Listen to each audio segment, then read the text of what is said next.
ხალხნო თუ გინდათ მიაღწიოთ წარმატებას, სისტემა 1 გათიშეთ. რა ის სისტემა 1, რა ის სისტემა 2. ნეირომეცნიერება საერთოდ იცნობს მაგაგებას. მართლა არ არის ტვინის ამოცანა. სამწუხაროდ არ შენი ბედნიერება და არც შენი ჭეშმარიტების აღმოჩენა. შენ რამდენიც გინდა იმდენი ეჭიდავე ამ შენ ბავშვობის ტრავმებზე ტრიგერებს. ერთ-ერთი რაც შეგიძლია გაიგო, რომ გაიცნო უბრალოდ ეს შენი ტრიგერები და გააცნობიერე, რომ გააკეთო. შენ ეს თავიდან უნდა განიცადო. ანუ უნდა გეტკინოს. და შენ სინამდვილეში იქცევი ასე, იმიტომ კი არა რომ წარსულში რაღაცა მოხდა რა, არამედ იმიტომ რომ დღეს გამოზრავებს რაღაცა მიზანი, რომელსაც შეესაბამება შენი ქცევა. დღეს ცოტა გაიჭირვე და რაღაცა რთული გადაწყვეტილებები მიიღე და თქვა მოითმინე და გადადეს შენი დღევანდელი სიამოვნება, იმიტომ რომ ხვალინდელი შენ ააშენე რა, რაღაც კენწეროში გატკბილდების ამბავი. რას ნიშნავს თავისუფალი ნება? შენ გინდოდა ნება, აუპასუხე. წარმოდგენ რა გვაქვს თავისუფალი ნება გვაქვს თუ არა, გავიგე კაცო, მე ამ ჯელობაში გეუნებით რომ არ მაქვს დავის პოზიცია. არ არსებობს ის რეალობა, რომელსაც ხედავ, ამის კონსტრუქციას აკეთებს წვინი, როცა დადგება რაღაცა შედეგი, მერე იმისი მიგნება, რამ გამოიწვია ეს შედეგი, ტვინისთვის არის ძალიან სასიამოვნო. ამ წიგნმა ადამიანებს მისცა იმის გააზრება, რომ ჩვენი ფუნდამენტური ორგანო, ტვინი, რომელიც მართავს ჩვენ ცხოვრებას, რაღაცა სხვანაირად მუშაობს და ჩვენ თურმე საერთოდ არ ვიცოდით. მე მგონი კარგი დროა რომ ურჩეთ. მოგესალმებით, სანამ დავიწყებთ, მინდა ძალიან დიდი მადლობა გადაგიხადოთ, რომ გვიყურებთ, გვისმენთ და ერთი თხოვნას მოვაყოლო. გამოიწერეთ ჩვენი არხი, მოიწონეთ ვიდეო და დაგვიტოვეთ კომენტარი, თქვენ უკავშირით თქვენი უпростоრად კომენტარის სახით. ეს ჩვენთვის ძალიან დიდი მხარდაჭერაა და ჩვენ კი არ დავიშურებთ ძალისხმევას იმისათვის, რომ ეს პოდკასტი გავხადოთ კიდევ უფრო საინტერესო და სტუმრები კიდევ უფრო დიდებული. ასევე მინდა ძალიან დიდი მადლობა გადავუხადო პოდკასტ კონტინგენტს, სტუდიას, სადაც ვახორციელებთ ჩვენი ყველა ეპიზოდის ჩაწერას. დიდი მადლობა, ეხლა კი დავიწყეთ. მოცა დანიელ კანემანმა თავის კოლეგა ამოს ტვერსკისთან ერთად მოიგონა ეგეთი გაგება სისტემა 1, რომელიც არის ეს დავარქვათ ავტომატური ტვინი და სისტემა 2, რომელშიც იგულისხმა მოაზროვნე, უფრო ნელი, უფრო განსჯელი ტვინი რა. და იცი რა მინდა კითხო? ნეირომეცნიერება საერთოდ იცნობს მაგაგებას, რა ის სისტემა 1, რა ის სისტემა 2, ეს თავიდან ბოლომდე ამ ხალხის შეთხსული ამბავია თუ რა ხდება ერთი გავგვაგებინე რა. გამარჯობა. გამარჯობა. აუცილებლად გიპასუხებ ამ შეკითხვაზე, მაგრამ ეხლა რომ მოვდიოდი და ვფიქრობდი რომ ამ წიგნზე უნდა ვისაუბროთ, სულ მახსენდებოდა ეს ამბავი, რომ ეს ავტორი დანიელ კანემანი, რომელიც ითვლება გადაწყვეტილების მიღების პროცესის ტოპ ექსპერტი, მისი ცხოვრების მთავარი გადაწყვეტილება იყო ის, რომ დაემთავრებინა სიცოცხლე თვითნებურად. არა.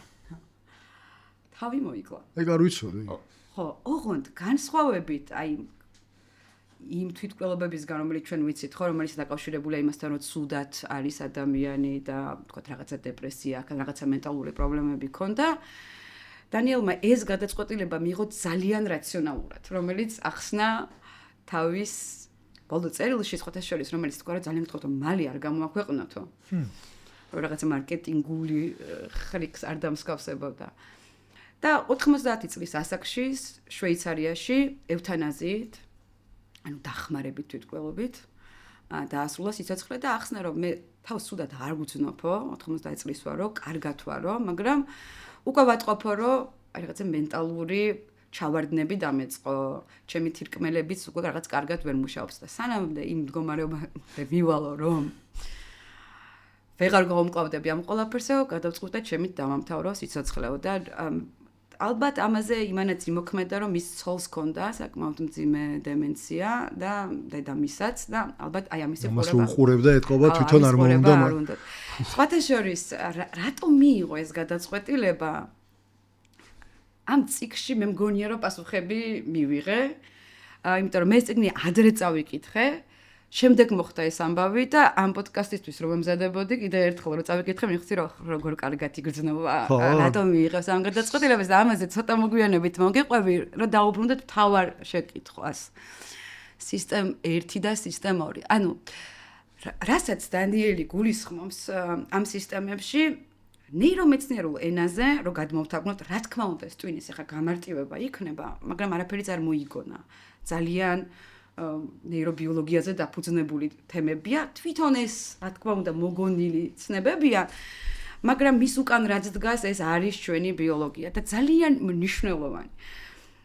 ჩვენი ტვინი, ვიცით ხო, რომ შედგება ბევრი სხვადასხვა რეგიონისგან, უბნისგან და ესეც გამარტივებაა ჩვენი ტვინის, მაგრამ აი ესე რომ დავყოთ, რაც უფრო ქვევით არის ტვინის უბანი, ის უფრო პასუხისმგებელია ჩვენს ავტომატურ რეაქციებზე. რეფლექსები, აი ესე შევხედოთ და ქვევით, ხო, რაც უერთდება ჩვენს შემდეგ მერე spinal cord-ს ხერხემას, ხო?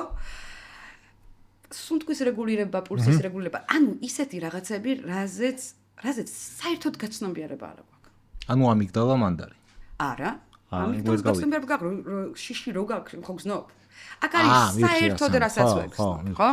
აბა როგორ არეგულირებს ახლა შენი ორგანიზმი სუნთქვის ჟირეს. წარმოიდგინე, არა, მაგრამ ავტომატურია, ავტომატურია. ანუ ძალიან ავტომატური. ზევით, აი უფრო ტვინის შიგნით.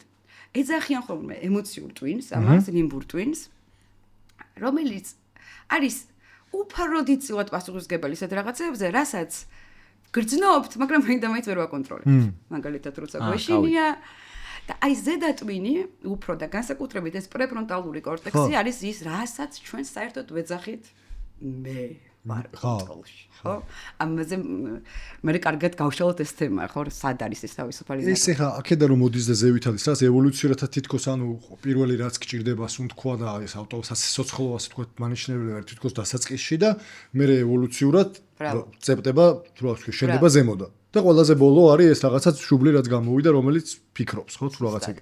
ანუ რაც უფრო ქვევით არის ტვინის უბანი, მით უფრო ევოლუციურად ძველია. ხო. და აქ არის ძალიან მნიშვნელოვანი ამბავი, რომ ძველია ამავდროულად ნიშნავს, რომ უფრო დახვეწილია. ანუ მოიხმარს ნაკლებ ენერგიას. ეფექტური. ასე იგი, რაც ზევით ავდივართ, მით უფრო მეტ ენერგიას მოიხმარს ეს ტვინის უბნები. მაგალითად, ახლა ტვინი, რომელიც 2 კილონახევარს იწონს. ხო, ნუ რამდენი პროცენტია ჩვენი მთელი სხეულის მასის, ხო? მთელი ჩვენი მიღებული კალორიების 30%-ს მოიხმარს. მაგრამ აი ეს პრეფრონტალური კორტექსი, სადაც არის ეს სისტემა 2, ანუ 2 არის მან. ხო, აი მაგასაც გავ. რეალურად, კიდევ ერთხელ ეს ხო შედარებით მოგონილი ცნობებია, მაგრამ რეალურად საუბარია, რომ სისტემა 1 არის უფრო მეტად ქვედა ტვინში, ანუ ამ ემოციურ ტვინში, რომელიც გაცილებით უფრო სწრაფია. და გაცილებით ნაკლებ ენერგიას მოიხმარს და სისტემა 2 უფრო პრეფრონტალურ კორტექსს და ამ რაციონალური მსჯელობის ადგილებს მოიაზრებს, რომელიც არის გაცილებით ნელი და ჭირდება ძალიან დიდი ენერგია. იმ დონეზე დიდი, რომ რაღაცა მომენტში, როცა ძალიან აქტიურად მუშაობს, მაგრამ გვეზარება კიდევაც გამოყენება. გვეზარებაზე არ არის, უბრალოდ ფიზიკურად ენერგია არ ყოფნის ტვინის, იმიტომ რომ 80% მთელი ტვინის ენერგიის შეიძლება წაიღოს ამან. ბევრ ბენზინს წვავს მოკლედ. ხო, ძალიან. ამიტომ როდესაც ვლაპარაკობთ სისტემა 1-ზე და სისტემა 2-ზე და განსაკუთრებით აი ამ ციგნში რა თემებიც არის, რას ვსაუბრობთ, რომ აუ მოდი სისტემა 2 უფრო მეტად ვამუშაოთ. ასე არა აქ დანიელს ეს ციგნი დაწერილი და ამას არც მოიაზრებს, იმიტომ რომ არ არის მაინდა-მაინც კონტროლ ქვეშ რა მხელა რესურსი აქვს ამ სისტემა 2-ს. ამაზე ოდნავ მოგვიანებით გადავალ, მაგრამ მანამდე მე მინდა რომ თქვენ გკითხოთ, ეგ მართლა გულწრფელად მაინტერესებს. ახლა მე გკითხებოდი რომ რა საოცარი წიგნიაო, ხო? და მინდა გავიგო რა არის თქვენთვის ამ წიგნში საოცარი, იმიტომ კი არა რომ არ არის ძალიან კარგი წიგნია, მაგრამ არ შემიძლია არ გაგიზიაროთ ეს საოცარი პროდუქტი, რომელიც ჩვენ თანამოაზრე Zoom-ერის მაღაზიაში ვნახე და არ ვიცი, აღფრთოვანებული ვარ რა. ეს არის საკითხავი ადი, სახელად Booksy, რომელიც არის Android-ის აპლიკაციაზე, რაც ნიშნავს, რომ Android-ის საოპერაციო სისტემაზე, რაც ნიშნავს, რომ გადმოვწერო ნებისმიერი აპლიკაცია მაქვს შესაძლებლობა, გადმოვწერე Kindle და Saba და მაქვს ქართულენოვანი და ინგლისურენოვანი წიგნებიც აღერა ერთ პადში და დამაქვს სადაც მინდა იქ, მაგრამ ყველაზე მეტად რამაც გამაოცა არის ჩანაწერების კეთება. თუ თქვენ შემსავით გიყვართ ყოველდღე ხელით და კალმით ჩანაწერების კეთება დღიურში იქნება ეს თუ საქმიან ბლოკნოტში, ასე ვთქვათ, მაშინ გაგაოცებთ ეს ფუნქცია, იმიტომ რომ თავიდან ბოლომდე ჩამინაცვლა 3 ნოუთბუქი, ასე ვთქვათ, რომელიც დამქოდა თან. საოცარი რამ არის. მოკლედ, ვიდეო სახწერაში არის ბმული, გადადით ჩვენი თანამოაზრის Zoom-ერის ვებგვერდზე და ამ ფაზაკლებების სეზონზე არ გამოტოვოთ ეს საოცარი гаджеტი. ეს დაგეხმარებათ თქვენ პირად პროფესიულ ბიზნესს მიაღწიოთ ბევრად უფრო სწრაფად და ბევრად უფრო ეფექტურად. რა იწვევს ამ წიგნში თქვენთვის აღფრთოვანებას? რა მოგცათ ახალი ამ წიგნმა? ჩემ შემთხვევაში იყო ის, რომ მე რო წავიკითხე, ისეთ ზოგადად შეიძლება ითქვას, რომ სადაც საკუთარ თავზე შეყვარებული რომ მგონია რომ ჭკვიანი ადამიანი ვარ და უცებ რო ხვდები კითხულობ და ხვდები რომ უბრალოდ წარმოდგენა არა გაქვს საერთოდ არაფერზე და რო გონია რომ რაღაცაზე ან ფიქრობ ან რაციონალურ გადაწყვეტილებას იღებ, აღმოაჩენ რომ თურმე რავი, ნახევარზე მეტი ავტომატურად მიდის და მე რო ხვდები ფიქრობ რომ კი მე ყველაფერი თუ ავტომატურად მიდის მე საერთოდ ვარსებობ თუ არა ან ვარ თუ არა და ნუ მე მაგ ფილოსოფიაში მიდიხარ და ნუ ეგ რაღაცა თვალის ამხელი იყო ჩემთვის და თან ამავე დროს რავი შეხსენება იმისი რომ ხო კი ავტომატურია მაგრამ ამავე დროს გააქვს იმის უნარი რომ ცოტა ხანი თუ დაფიქრდები და ცოტა ენერგიას თუ დახარჯავ და ცოტა მეტად მოთმინებას თუ გამოიჩენ რაღაც დონეზე უფრო არ ვიცი სწორი არა რაციონალური უფრო არ ვიცი მოკლედ არ მიშო მე ამ წიგნის მე კიდე სემ ჰარისის მივაყოლე რა ქვია free will და საერთოდ ხელი ჩავიქნე მე თავისუფლებაზე არ მაგაზე ხალხი ვისაუბროთ ხო თავის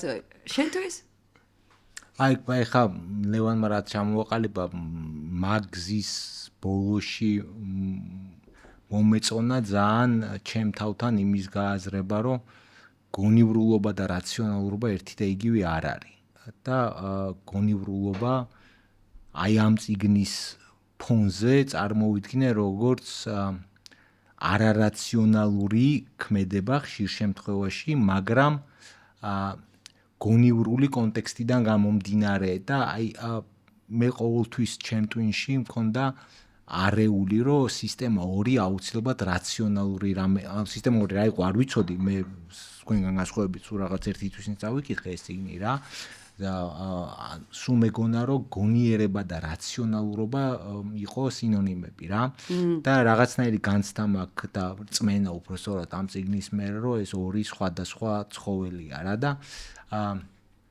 სიმართლე რო ვთქვა, ძალიან სიმართლე რო ვთქვა, რაღაცნაირად მომეშვა, იმიტომ რომ ხშირად ხვდები რომ ძალიან არარაციონალური ადამიანი ვარ და ჩემი ეგო კნინდება და ეხა ვიწყარებ თავს რომ შეიძლება არარაციონალური, მაგრამ გონიერი ადამიანი. აი ზუსტად ამიტომ დავსვი ეს კითხვა რომ რეალურად რასაც ორივე საუბრობთ არის რომ ამ წიგნმა ადამიანებს მისცა იმის გააზრება რომ ჩვენი ფუნდამენტური ორგანო ტვინი, რომელიც მართავს ჩვენ ცხოვრებას, რაღაცას ხვანაერად მუშაობს და ჩვენ თურმე საერთოდ არ ვიცოდით. ეხლა ცოტათი ჩემი საყვარელი მეცნიერების რეკლამასავით გამომივა, რომ ამდენს სწავლობ და ამდენს შრომობ, ზოგს წარმატება უნდა, ზოგს ბედნიერება, ზოგს სიმშვიდე და ფუნდამენტურად ჩვენი ტვინი როგორ მუშაობს, ეს არ ვიცით.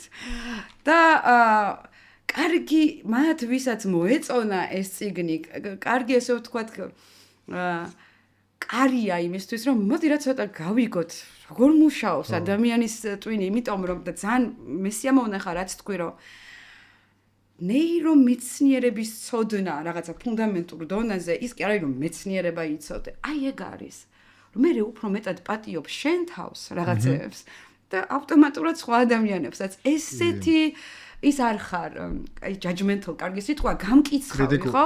გამკიცხავი აღარ ხდები, როცა სწავლობ, რომ რა ვიცი, თურმე გქონია ტვინში ეს ნიმბური ტვინი, ემოციური ტვინი, რომელიც თურმე შვიჟერ სწრაფია, რომელიც ასე იღებს გადაწყვეტილებას და ესე რომ შევხედოთ ევოლუციურად ჩვენ ტვინს რა უნდა, ჩვენ თუ ჭეშმარიტება და ლოგიკა და რაციონალური გადაწყვეტილებები კი არ უნდა, გადარჩენა უნდა და ტვინისთვის გადარჩენა არის რომ დაგიდასტუროს რომ შენი მოდელი არის მართალი. და რამდენ რამესაც გავიგებთ ჩვენს ტვინზე, უფრო მეტი მე არ მიმაჩნია რომ ნეირომეცნიერების ცოდნა როგორ ღრმადაც არ უნდა შეისწავლო, შეგიცვლის ცხოვრებისეულ აი ამ სისტემა ერთს. სულ სხვა გზა მგონია, რომ ამ სისტემა ერთზე გავლენის მოხდენა შესაძლებელია და ამაზე ცოტა ხანში ვილაპარაკოთ როგორ, მაგრამ არავითარ შემთხვევაში არ მჯერა, რომ სისტემა ერთზე გავლენას ახდენს სისტემა 2 პირდაპირ. მე საერთოდ რა კითხვა არ გამიჩნდა ხეთს უცებ რომ რატო უნდა მოვახდინო რომ გავლენა რაღაცნაირად ჩემი ნაწილია ხო ანუ მე ვარ ეგ ჩემი განუყოფელი ნაწილი ადამიანობა არის ის რომ მე მაქვს ეს რაღაცას ჩქარი სწრაფი ავტომატური სისტემა ერთი რომელიც ხშირ შემთხვევაში ძალიან მადგება და ხშირ შემთხვევაში ისევ და ისევ ჩემი რაღაცნაირი რაციონალური ლოგიკით ვიძახი რომ უიმე არ გამომადგან შეცდომა დაუშვა თორე კიდევ რა ვიცი შეცდომა დაუშვათ ვარ დაუშვა შეცდომა გააჩნია როგორი კუთხით შევხედავთ ან რამჯერობას შემოვიტანთ ხო ძალიან კარგი რამე ვეჭიდაო რომ საერთოდ ხო თუმცა ვეჭიდავებით ნახე აი რეალურად ვიცი ვეჭიდავებით და რატო ვეჭიდავებით ეგ კითხვა გაჩნდა რატო ვეჭიდავებით ხო და ამაზე ახლა მიფიქრებოდა რომ ვეჭიდავებით რა რომ ადამიანები ვინც ცდილობდით თუ ცდილობთ თუ რომ მივახციოთ რაღაცას ცხოვრებაში სწორი გადაწყვეტილებები მივიღოთ თქვათ მანამდე როცა ბიზნესში ვიყავი ეხლაც ხო რაღაცა ამ საქმიანობაში ხშირად გაქვს ეს განცდა რომ რატომ უფრო მეტად არ დავფიქრდი ეს რატომ არ გავითვალისწინე ეს არის ჩვენი ბუნებრივი თამდები აი როგორც დანიელს ძალიან კარგად აქვს ხო ხა როცა დადგება რაღაცა შედეგი მე იმისი მიგნება რამ გამოიწვია ეს შედეგი twin-ისთვის არის ძალიან სასიამოვნო ვერ გავიდა შენი კომპანია მოგებაზე იცი რატომ შენ იქ არასწორი გადაწყვეტილება მიიღე ხო ვამბობდი ხო და მანამდე გეთქვა და ამიტომ ფოტოშორის ამაზე ესეთი კითხვა მინდა რომ დაგისვათ და ალბათ ვინ წაიკითხა იმას ხო თავარი არსი ამ წიგნის ნუ რითიც იკვრება არის რომ და ძალიან ისეთი არგუმენტირებული სტატისტიკური ინფორმაცია მოაქვს როგორ ეს ჩვენი რაციონალური გამართლებები ჟარგონზე გაპრავებები არის აბსურდი ანუ რაღაცა შენი პროგნოზი თუნდაც ფინანსურ ბაზრებზე ხო აქციების სტოკ მარკეტები როგორ ხო საფონდო ბირჟაზე ყველა სტატისტიკა აჩვენებს რომ მაგალითად რაც აქვს აქ მოყვანილი რომ წარმატებული ფინანსური მრჩევლების რო გადახედავ 8 წლის მანძილზე გააჩნია რომელ პერიოდს შეხედავ ძალიან დიდი გავლენას ახდენს ის შემთხვევითობები რომლებიც ხდება მაგრამ ეს ხომ აქ შავით ეწერია და ძალიან გასაგებად ეხლა აი ეს წიგნი რო წაიკითხე ლევან ამის გამო შენ არ იფიქრებ ბევრს რომელი აქცია იყიდო რაში დააბანდო ფული ანუ ეს ინფორმაცია გაქვს არაფერი არ შეიცვლება ყოველდღიურობაში დიდად ერთადერთი რასაც ეხლა ძალიან კაი რაღაცა ვიტყვი რომ ზუსტად ბოლო 2 დღეა მაგას ვიწყებ არჩევას აქციების და მე უბრალოდ აი ცნობიერად ლევან ხო შევთანხმდით რომ ერთადერთი გზა რომ შენმა ინვესტიციებმა გაამართლოს არის მოთმინება რა უბრალოდ დაელოდე რა გაანებე ჩადე და გძელვა დაში რაც შეიძლება დივერსიფიცირებულ პორტფელიში კონდეს იმიტომ რომ სხვა დანარჩენი ისტორია თუ სტატისტიკა აჩვენებს რომ სხვა დანარჩენი ყველაფერი არის ანის ესავა ანას ესავა კაც მარიც აი ეგეც ძალიან კარგი მაგალითია ნებისმიერი რაციონალური გამართლება ეხლა შენი გამართლება იყო რომ მე რაც წავიკითხე მე რაც გავიგე ხო ეს დასკვნა გამოვიდა რომ მოდი მოთმინებით შევხედავ ხო ხო ნუ რაღაც შევა ექსპერტების რაზეც ყველაფერზე ეს ამბობს რომ რა ვიცი მოთმინებით შეიძლება შეხედო და ამ დროს მოხდეს რაღაცა საოცრება და არ გამოვიდეს ანუ იმდენად სიამოვნებს twins მაინც მიუხედავად იმისა ამ ინფორმაციას მიიღებ რომ რაღაცა დავინახოთ კარგი სიტყვა პატერნი და ხო ჯაჭვი მოვლენების მიზეზ შედეგობრივი კავშირები ამისკენ ძალიან მიდრეკილია ჩვენი twin-ი და რომ ინფორმაცია გვაქვს რომ მაინც ახლა ეს ჩვენი გამართლებები რაციონალური არ არის სწორი და ძალიან ბევრ სხვა შემთხვევით მდგენელზეა დამოკიდებული მივახწევ წარმატებას თუ არა გამოგვივა თუ რა ჩვენ შიგნით დიდად არაფერი არ იცვლება და ამისი აი კიდევ ერთი კარგი მაგალითი რომ წარმოგიდგენ გასაუბრებაზე ადამიანი აკყავს ხო გაქვს შენი გინდა სისტემა 1-ის მიერ, გინდა სისტემა 2-ის მიერ, ხო? რაღაცა შინაგანი შეგრძნებები, როგორი თანამშრომელი გინდა აიყვანო და როგორი არა. კი. თვითონ დანიელის მაგალითი, ხო?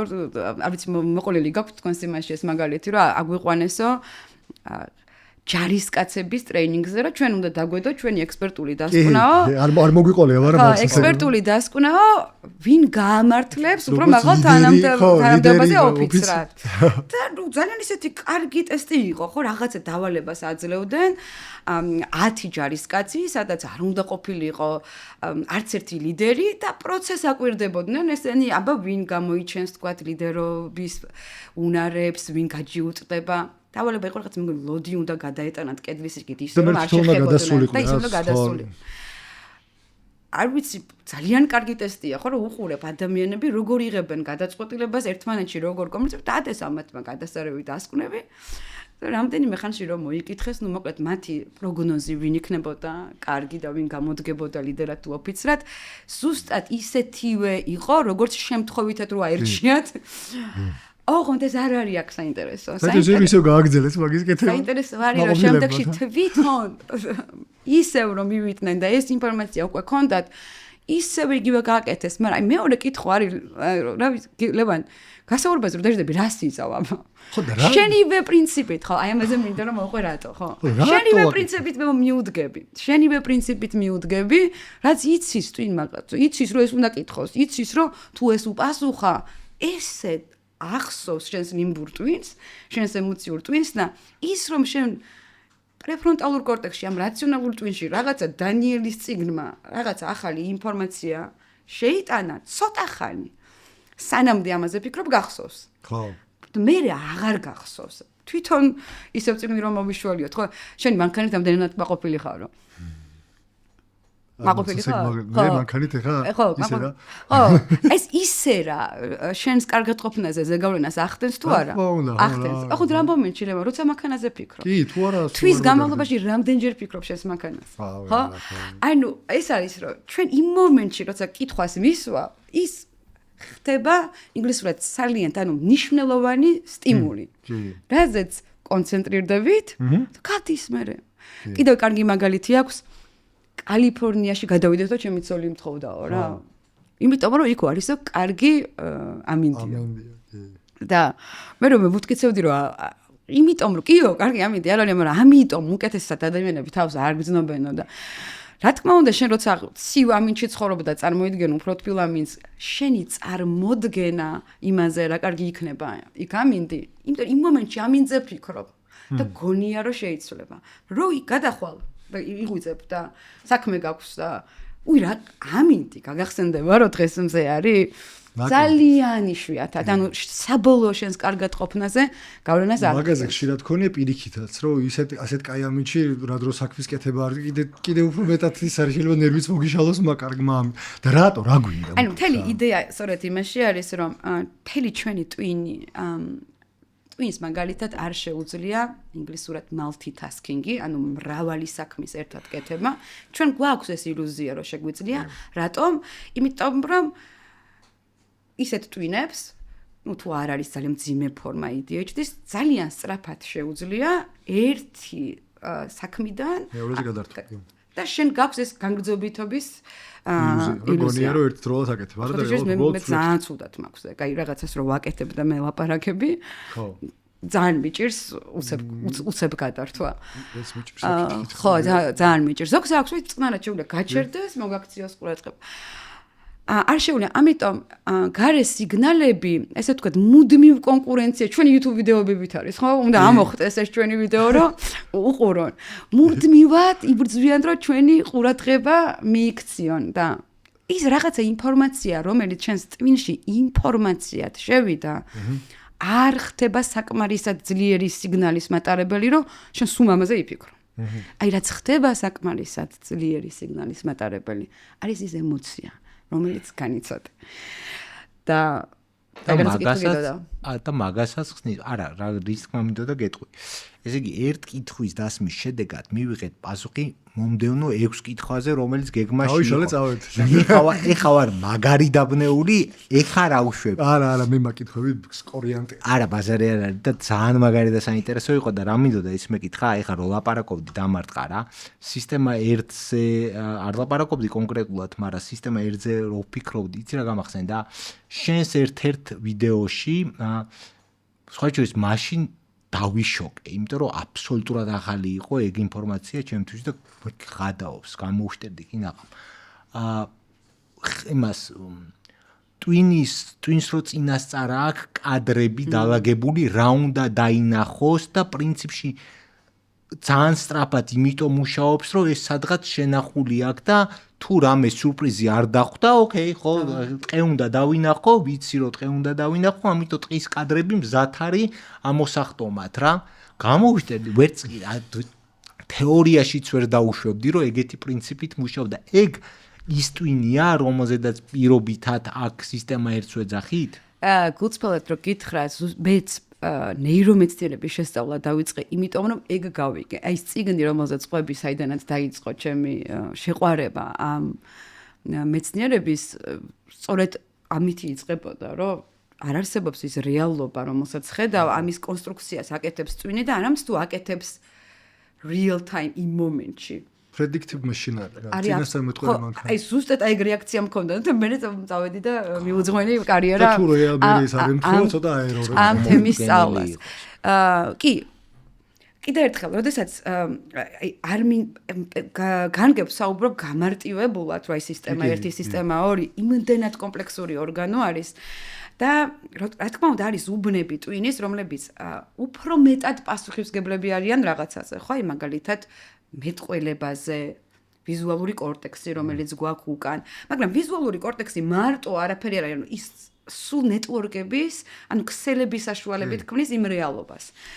და იმ ვიდეოშიც ვახსენებ, რომ იდეა რა არის, შენ წარმოიდგინე ყოველ წამს, ყველაფერი, ყველა სუნი, ყველა კადრი, ყველა პიქსელი, რომ თავიდან ტვინმა დაამუშავოს, ну, უბრალოდ ენერგია არ ეყოფა. ხოთა შეიძლება YouTube ვიდეოც მაგ ლოგიკით მუშაობს, რომ მარტო იმას ცulis, რაც შეიცვალა წინაკათთან შედარებით. ხოთა შეიძლება ამიტომ არის, რომ მეც რა, წინაკათთან შეიცვალა ცulis, რომ ქსელებიც ეგრე მუშაობსო, ეხლა გამახსენდა. ხო, აი ეს კადრი ყოველ შემდეგი ფრეიმი, ხო? იცვლება მხოლოდ ის, რაც შეიცვალა და არა თავიდან არ მოდის ეს ინფორმაცია, ხო? მოვშტერდი. და ეფექტური ორგანოა. არა, ნუ აი გავირი. ეფექტურობაზე ანუ აი ძალიან სიტყვას ამბობ. ეფექტური არის. ტვინი აი ეს რატომაც სისტემა 1 ესეთი ძლიერი არის. მისი მთავარი ამოცანა ენერგოეფექტურად იმუშაოს, იმისთვის რომ შენ გადარჩე. ხო, რაც ნაკლები ენერგია დაჭირდება, მით ალბათობაა რომ გადარჩეს რა. ეხა აქ უნდა ვისარგებლო შემთხვევით. მოკლედ, ნუცა გარდა ბევრი სხვა სიკეთისა ჩვენ მაყურებელს მიმართავ, არის ეგეთი YouTube არხი Spin the Brain-ის შემქმნელი და ეხა რა მაგალითი მოვიყვანე, ხო კარგი და კიდე ნახავთ და გაიგებთ უამრავ საოცარ რაღაცას და გული და სული რეკომენდაციას ვიძლევი რომ გამოიწეროთ. ჩავლინკავთ, არხსაც ჩავლინკავთ და ვიდეოს შორტკატსაც მივცეთ. ძალიან დიდი მადლობა. არა, ფსიქოსურასა. ხო და კითხვა რა იყო გამახსენე? თუ არ იყო? კითხვა დავსვი ის რომ ეს სისტემა 1-ია თქო, ეგ რაც ეხა ახსენი და ლოგიკურად ალბათ კი, იმიტომ რომ twin არ ხარჯავ ენერგიას საერთოდ. ხო, აი დენიელის ეს სისტემა 1 უფრო რო წარმოვიდგინოთ, აი მაინც წარმოვიდგინოთ უფრო ლიმბური twin-ი, ანუ ჩვენი ემოციური twin-ი, რომელიც უფრო სწრაფი არის და ძალიან კარგი ესენი აქვს shortcut-ი, აი ეს სხვა მოკლე გზები იმისთვის რომ შენ ამ გადარჩენის გზაზე დაგეხმაროს და ეს ერთ-ერთი ისეთი გაცნობიერება იყო ჩემთვის, რომ მართლა არ არის ტვინის ამოცანა სამწუხაროდ არჩენი ბედნიერება და არც შენი ჭეშმარიტების აღმოჩენა. მისი ამოცანა არის სწორი პროგნოზი დადოს ყოველ კონკრეტულ მომენტში, რა შეიძლება შენ დაგჭირდეს და კარგი მაგალითი არის მიდიხარ მინდორში და გაშრიელდა ხმა. ეგრევე იხედები რა.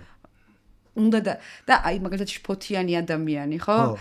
ერთ-ერთი თეორია ეს ცოტა ჰიპოთეზის დონეზე არ არის დამტკიცებული, მაგრამ ერთ-ერთი თეორია, რომ არიან ბუნებრივად მიდრეკილი ადამიანები შფოთისკენ. არიან ნაკლებად მიდრეკილები. და ითვლება, რომ თუ მისი გენეტიკა, ანუ მისი წინაპრების გენეტიკა ყალიბდებოდა ისეთ გარემოში, სადაც ძალიან მაღალი იყო რისკი გველის, ასე შემდეგ. იქ ნახეთ ტვინისთვის უფრო ხელსაყრელია დადოს უფრო ხშირად false alarm-ი, ანუ ტყუილი, რა ვიცი, ქარი იყო და გველი, იმიტომ რომ 10-დან 10 შემთხვევაში, 9 შემთხვევაში თუ არასწორი იყო, ის ერთი შემთხვევა რო არ გამოტოვოს, ამიტომ ტვინი ყალიბდება ისე, რომ უფრო მეტად კონცენტრირებულია იმის ინტერპრეტირებაზე, რომ რაღაცა ცუდი ხდება. და თუ წინაპრები ვითარდებოდნენ ისეთ გარემოში, სადაც არ იყო მაღალ რისკიანი გარემო მაინდა-მაინც, ის ტვინი ნაკლებად ეს ერთ-ერთი ახსნა არის შფოთიანობის და იმის. ჩემმა ტვინმა მაგ ლოგიკით იმუშავა ღამურებზე, მაგრამ გველებზე არა. გველები ძალიან უყვარს ჩემ ტვინს, ხო და ეს საინტერესო. ღამურების ეშინია? სიგიჟემდე. აი ეს არის კიდევ ძალიან კარგი მაგალითი სისტემა 1-ის. ხოთშორის ვამბობ ხოლმე, რომ წარმოიდგინე. ეს შირო არ არის ოღონდ. თქვენს ახსენებდით მე მგონი წინა პოდკასტში რომ თვითმფრინავი ყველაზე ნუ პრაიმი მაგრამ წარმოიდგინე რომ დღევანდელ დღეს რამდენი ადამიანის სიცოცხლე მთავრდება ავტოავარიით, იარაღით, ჭუბით. რამდენ ადამიანს აქვს მანქანის ან იარაღის ფობია. მე მსმენია მანქანაზე ყოველ შემთხვევაში და რამდენს აქვს ობობის უამრაოს. იარაღის ფობია ევოლუციურად ძველი შიშია. გველზე ვიცი ეგ ისტორია რა. გველზე და გადასავარდნზე, ჩავსავარდნზე ვიცი რომ მაგისის მაშინია. ვერაფრით ვერ ახერხებ იმას, რომ გველი იყოს უკან შუშის უკან სრულად დაცულად გილას და შენ მიაჩვიო შენი თავი იმას, რომ ის რო წამოიწევა ამაზე შენ უკან არ გაიწიო. ვერაფრით ვერ ახერხებ. მაგას ანუ ყველა ვარიანტში უკან იწევი რა და მეორე არის რომ ჩასავარდს ბავშვს აქვს ინსტინქტურად შუშის ზედაპირი რო გაუკეთო, რომელიც გამჭვირვალე არის, იმაშვება რა ქვია. აი ხა ძალიან კარგი ის რომ ავხსენეთ ტვინი, შენი აზრით ეგ ინსტინქტი ტვინის რომელ ნაწილში არის? იმ ევოლუციურში რაც ყველაზე იმდენად ფუნდამენტურია რომ არქაულია რა. ჩვენ და ლობსტერს ერთი და იგივე გვექნება ალბათ ეგ რაღაც, ხო? ძალიან ბევრი რამე გვაქვს ჩვენ საერთო, მათ შორის დოპამინებიც. ეხ არა კითხვა გამიშთა იცი. პიტერსონიდან გავიგე რომ ერთი და იგივე ის არის რა ქვია სიამოვნების სერატონინის და დოპამინის სისტემა გვაქვს. იდეურად რა საოცარი ის არის ეს რომ ის რაც იმუშავა ევოლუციურად რატომ უნდა შევცვალო ხო? ნუ ამაზე მე თუ დაგაინტერესებთ მოგიყვები როგორ ახერხებს რომ ის არ შეიცვალოს აი რამხელა მექანიზმი მუშაობს ჩვენ გვაინტერესებს უეჭველი. უკვე გვაინტერესებს. არა არ წავიდეთ ხო ნამეტანი რომ წავიდეთ აქაც ძალიან საინტერესო ამბებია და ეგ არის მაგრამ ეხა რა კითხვა გამიშთა იცი ეხა ამ საუბრის მერე გავამარტივებ ჩემთვის ძალიან ყველაფერს რა არის გადარჩენაზე მომუშავე ტვინი ხო ძველი ტვინი და რამ განაპირობა მაშინ ამის განვითარება რისი ახლის სისტემა ორის რაში გადარჩენაში გვეხმარება იდეაში ეს დაჯექი დაფიქრდი ხო და მაგას ვფიქრობ ხა აი არ ვიცი როდის დაიწყო მოდი ესე თქვა დახმარება გადარჩენაში ასეთ კითხვას დაგისვათ შენი აზრით ადამიანის სახეობა რითი მოიგო იმ ცხოველთა სამყაროში სადაც მე ეგ იყო ჩემი თეორია არც ყველაზე სწრაფი იყო არც ყველაზე ძლიერი კრეატული ტვინი შემქმნელი ტვინი რაც არის მე მგონია რომ არის გადარჩენის სხვა ლეველი კიდე რა ანუ გადასარჩენად საქმეც კი აღარ გვაქვს იმ ბუნებაში რა ბუნება ჩვენ გარშემო და თავის დროზე რისგანაც უნდა გადარჩენილიყავით ფაქტურად იმ დონეზე მივედით რომ ჩვენ მაგაზე გადარჩენის მაგისგან გადასარჩენი თითქმის საქმე აღარ დავიდოთ. ეხლა ჩვენ პრობლემებს ვიფიქრებთ ჩვენით რომ გადავრჩეთ, თორე რეალურად სუფთა ბუნებრივი მოვლენებს რო შეხედო, ნუ აი სტატისტიკური მინიმუმი არა, ხა მართლა რაღაცა ცუნამები და რაღაც უბედურებები თუ არ იქნება.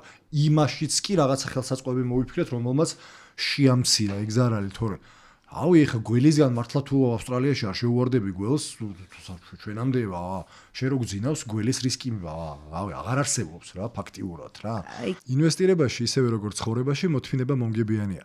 95%-ია იმის ალბათობა, რომ თანხას მოიგებ საფონდო ბირჟაზე ინვესტირებისას თუ მოითმენ და შენს ინვესტიციას 10 წელი გააჩერებ. მოითმინე შენი მომავლისთვის. დაზოგე თანხა ყოველ თვე დააბანდე საფონდო ბირჟებზე, გადადი ვიდეო სახწერაში მოცემებულზე და ჩვენი თანამოაზრე საქართველოს ბანკის მობილბანკით დაიწყე ინვესტირება დღესვე თუნდაც $1. ვიდეო სახწერაში იხილე დეტალები. კარგ თემამდე მივედით, ხო? ესე იგი იმდენად ძლიერია ეს ევოლუციურად ჩაბეჭდილი ამ შემთხვევაში დავუძახოთ ხო დღეს, რადგან ამ წიგნის გარშემო ვტრიალებთ სისტემა ერთის მექანიზმები, რომ ამდენად იცვლება გარემო აღქმის პრობლემა არა გვაქვს, ვითარდებით, მაგრამ ეს ჩაბეჭდილი რაღაცები არ და აი ეს მინდა მივაბა ესეთ თემას, რომ დროს რო შეხედო ხო ხე ეს ბოლო რამდენი კაცობრიობის ისტორიაში რო აიღო, რავი, ბოლო 1 წუთში გვაქვს ეს ყველაფერი, დანარჩენი ყველაფერი ესე მასშტაბს რო შეხედო და ჯერ რავი ვერ გადაეწყო ესე მარტივად. და წარმოიდგინე, ახლა და მივდივართ და ბარემ აი ამ თემას დანიელის თვითმკვლელობის თემასაც ახლა მივაბა, იმიტომ რომ ძალიან ზუსტად ხო. მაგას ეხმიანება, რომ ამ წიგზე მქონდა სულ ესეთი განცდა, რომ ხო ძალიან კარგად დაწერილი, ძალიან კარგი და გავლენის მომხდენი წიგნია, მაგრამ აი შინაგანის რომ ეხლა ეს წიგნი კიდევ მეტად არ იყოს გამოყენებული რაღაცა ახალი მოძღვრების, ახალი მოწოდების, რომ ხალხნო თუ გინდათ მიაღწიოთ წარმატებას, სისტემა 1 გათიშეთ და სისტემა 2 და ესეთი მეტაფორა თუ შედარება გამახსენდა, რომ ეხლა რომ მოვიდე და ლევან, გივიკო, მე მივაგენი წარმატების ფორმულას, რო გითხრათ. და ნეირომეცნიერულად მივაგენი. და რა არის? აუცილებლად უნდა იყო მეტრა 99. აი რა და რაღაცა ძალიან სერიოზული დასაბუთებით ამას ვამბობდი, რომ თუ გინდა მიაღწიო წარმატებას კორპორატიულ სამყაროში, ბიზნესში, ну, ამ შემთხვევაში ამ თემას შევეხოთ, ხო, რადგან ეს პოდკასტი უფრო ამ თემებს. შენ უნდა იყო მეტრა 99. ანუ 90, ჰა. აი ესეთი ინფორმაცია გაიყიდება, ხო, ну, რაღაცა ყველა ადამიანი, რომელიც მეტრა 99 არ არის, ჩემთვის შენ უნდა იაზროვნო სისტემა 2-ით არის ზუსტად იგივე განცხადება. კი, შეუძლებელ ამოცანას თავაზობ. ანუ მაგიტო რას ვეჭიდავები? ოღონდ შეუძლებას ნახე რა კუთხით. 99 ადამიანები არსებობენ ადამიანები, რომელთა ნეირობიოლოგია იმგვარად არის მოწყობილი, ან გენეტიკის, ან ადრეული ბავშვების გამოცდილების გამო, რომ ლიმბურ ტვინსა და პრეფრონტალურ კორტექსს შორის ურთიერთობა უფრო ეფექტურია, არ არის იმხელა ასიმეტრია, რა უნდა ლიმბურ ტვინს და რა უნდა აი ამ ჩვენს რაციონალურ ტვინს და სიგნალები უფრო ჰარმონიზებული არიან, აი ძალიან რო გავამარტივოთ ადამიანის ტვინი. ანუ მარტივად რო ვთქვა, არიან დანიელის ნაირი ადამიანები, რომელთაც იმდენად ძლიერი აქვთ აი ეს ტვინის უბანი, აი მარტივად რო შევხედოთ როგორ არის, იცი რომ ეს ლიმბური ტვინიდან წამოსული სიგნალები არის 10-ჯერ მეტი პრეფრონტალურ კორტექსში, ანუ გააცნობიერო, რომ გეშინია. მაგრამ პრეფრონტალური კორტექსიდან წასული სიგნალები გეშინია. ეგ არის 10-ჯერ ნაკლები სიგნალი. საშუალო სტატისტიკურად, მაგრამ თითოეული ადამიანის ტვინი მაინც ისევე როგორც ზოგი მაღალია, ზოგი დაბალია, ზოგს რაღაცა თქვა დიაბეტი აქვს, ზოგს არა. ასევე არის რომ ეს ტვინის ეს ნეირობიოლოგია იმგვარი აქვს რომ ადვილია მათთვის ესენი მოიყვანოს უფრო თანხმედრაში. ხშირად გაახსენდეს მოდი სისტემა 2. მოკლედ, პრეფრონტალური კორტექსი არის უფრო განვითარებული. და რამე ვარჯიში, რამე შეიძლება რომ თქვათ რომ აი კი შეიძლება ეხლა ვიღაცას უფრო მეტი აქვს, ეგრე ყველა ნებისმიერ სხვა ნიჭს შეიძლება იყოს, რაღაცა გამოზდის უფრო, მაგრამ საბოლოო ჯამში თითქმის ყველაფერი რაც ბავი გონია მე ყოველ შემთხვევაში რომ საკმარისად თუ იშრომებ და რესურს ჩადებ, რაღაცა დონეზე პროგრესი შეგიძლია ყველაფერში განიცადო და აქ თუ არის რაღაცა რაც შემიძლია გავაკეთო, რომ ცოტა უფრო მეტად დავაბალანსო, მოდი ესე ვიტყვი, არ გავაქროთ სისტემა 1, იმიტომ რომ რატო ხო რას ვეჭიდავებით, მაგრამ რომ დავაბალანსო უფრო მეტად. ძალიან კარგი რამე ამბობთ, სწორედ აქამდე მინდა და მივსულიყავი, რომ კი, რა თქმა უნდა, არის უამრავი მეთოდი, მაგრამ აი როგორც მეტრა 99 თუ გაქვს პოტენციალი ბავშვობაშივე თუ რაღაცებს დაიწყებ შეიძლება მე სტაფილოში ხო რაღაცა პატარა გავლენას ახდენს ხო 100%-ით გენეტიკით არ არის სიმაღლე აქაც შეიძლება ეს პრეფრონტალური კორტექსი ავარჯიშო მაგრამ მე მგონია და რაღაცა მტკიცებით ფორმაში ამაზე საუბარი არ მინდა რომ ზუსტად ერთ-ერთი ყველაზე არასწორი მიდგომა ამასთან გამკლავების არის რომ ავარჯიშო სისტემა 2. უფრო სწორი მიდგომა არის გაიცნო სისტემა 1. და აი ზუსტად რატომაც დავიწყე და მე მგონი გივიკო კარგად მიხვდება ახლა რას ვლაპარაკობ, იმიტომ რომ ჩვენი საუბრების უდიდესი ნაწილი არის ხოლმე სად არის ემოცია. რაც გრძნობ, აბა, სად გრძნობ, რა ხდება. და ჩვენ სულ ამაზე გვაქვს ხოლმე მეც ბლაგვი მაქვს იგისა. ხო. ამიტომ ეს თანამედროვე სამყარო როგორც მოეწყო, რეალურად მოეწყო ისეთი ადამიანების მიერ დიდი გავლენა მოახდინა. დენიელისნაირი ადამიანების მიერ. რას გულისხმობ? ძალიან კარგი გაგებით. წარმოიდგინე, რომ დენიელის პრეფრონტალური კორტექსი ამ წლების მანძილზე, ანუ ეს სისტემა 2, იმდენად ძლიერი იყო, რომ ყველაზე ფუნდამენტურ ინსტინქტს კიდევ ერთი დღე ვიცოცხლო. ანუ ამაზე ამას აჯობ. ამიტომ როცა ვამბობთ, რომ დენიელი საუბრობს იმაზე, რომ ხანდახან შევნელდეთ და დავფიქრდეთ, კი, მის ტვინის ნეირობიოლოგიას რაღაცა ბევრი ფაქტორის და გამო ამისი უნარი აქვს. მაგრამ მე თუ ვეტყვი ჩვენს თანამშრომლებს, ჩვენს ადამიანებს გარშემო, ჩვენს მეგობრებს. მოდი რა, ცოტა რაციონალურად იფიქრე. ჩემთვის ეს მსგავსება იმას, რომ მოდი რა მეტრა 98 იყავი. ბევრისთვის ეს ძალიან მიუღწეველი მდგომარეობა. იმდენად ძლიერია ლიმბური ტვინის სიგნალები.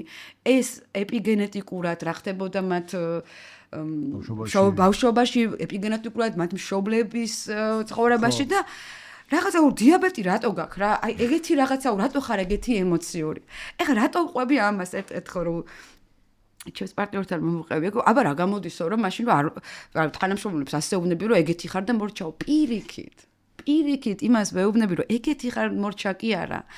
იმისი მიღებით რომ ასე მუშაობს შენი ბიოლოგია რომ ხარ ემოციური ლევან ხანდახან ერთხელ ვნახე და ისე მომეწონა შენ საუბრობდი აი რაღაცეებზე შეცდომებზე აი ისეთი გულწრფელობით ყვებოდი და აი ეს მინდა რომ გამეხსენებინა რომ ხო ხანდახან არ მოიქცევი ისე როგორც სისტემა ორი ჩათulis მაგრამ მოდი რა ჯერ მივიღოთ ეს და აი ეს დანიელის წიგნი აი იმისთვის კი გამოვიყენოთ რომ სისტემა ორს გაუმარჯოს ვიძახოთ, რომ სისტემა ერთი იმდენად ძლიერია, რომ შემწყნარებელი ვიყოთ.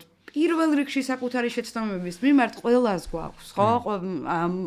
ამ კარიერის მანძილზე და დანიელს ეხლა ნუ რა ვიცი. იცი არ მახსენდება მაგაზე, საბოლოო ჯამში ყველა ცოტა ისეთი, არ ვიცი, მას დავარქმევ, გურუ სწავლება, სულ მაგას იძახის, რომ შენ საბოლოო ჯამში ნუ ეჭიდავები, მიიღე და ცნობიერი გახდი უბრალოდ ამ შენი რაღაცის, იმიტომ რომ მაგას მაინც ვერ შეცვლი რა, ეხლა ბოლო პერიოდში ჩემი ტრანსფორმაციული გზაც მაგას იძახის, რომ შენ რამდენიც გინდა იმდენი ეჭიდავე ამ შენ ბავშვობის ტრამვებს და ტრიგერებს. ერთ-ერთი რაც შეგიძლია გაიგო, რომ გაიცნო უბრალოდ ეს შენი ტრიგერები და გააცნობიერე, რომ გააქვს, თორე გინდა ახტი, გინდა დახტი, გინდა გადახტი, საბოლოო ჯამში შენ მაინც რაღაცა მაგაში წამოვა რა, არ ვიცი. ხო, აი რომელი ფორმულირება ბოლომდე არ მომწონს არის, ახტი დახტი არ არის, მე მჯერა, რომ ამ გაცნობით და ოღონდ გაცნობა არ არის რაციონალური გაცნობა. ვერ გააქრო ფიგულისხმი ახტი დახტი. ხო, ოღონდ ნახე, როგორც კი შენ მიმღებლობა გეწყება ამ რაღაცის, ოღონდ რისი ახლა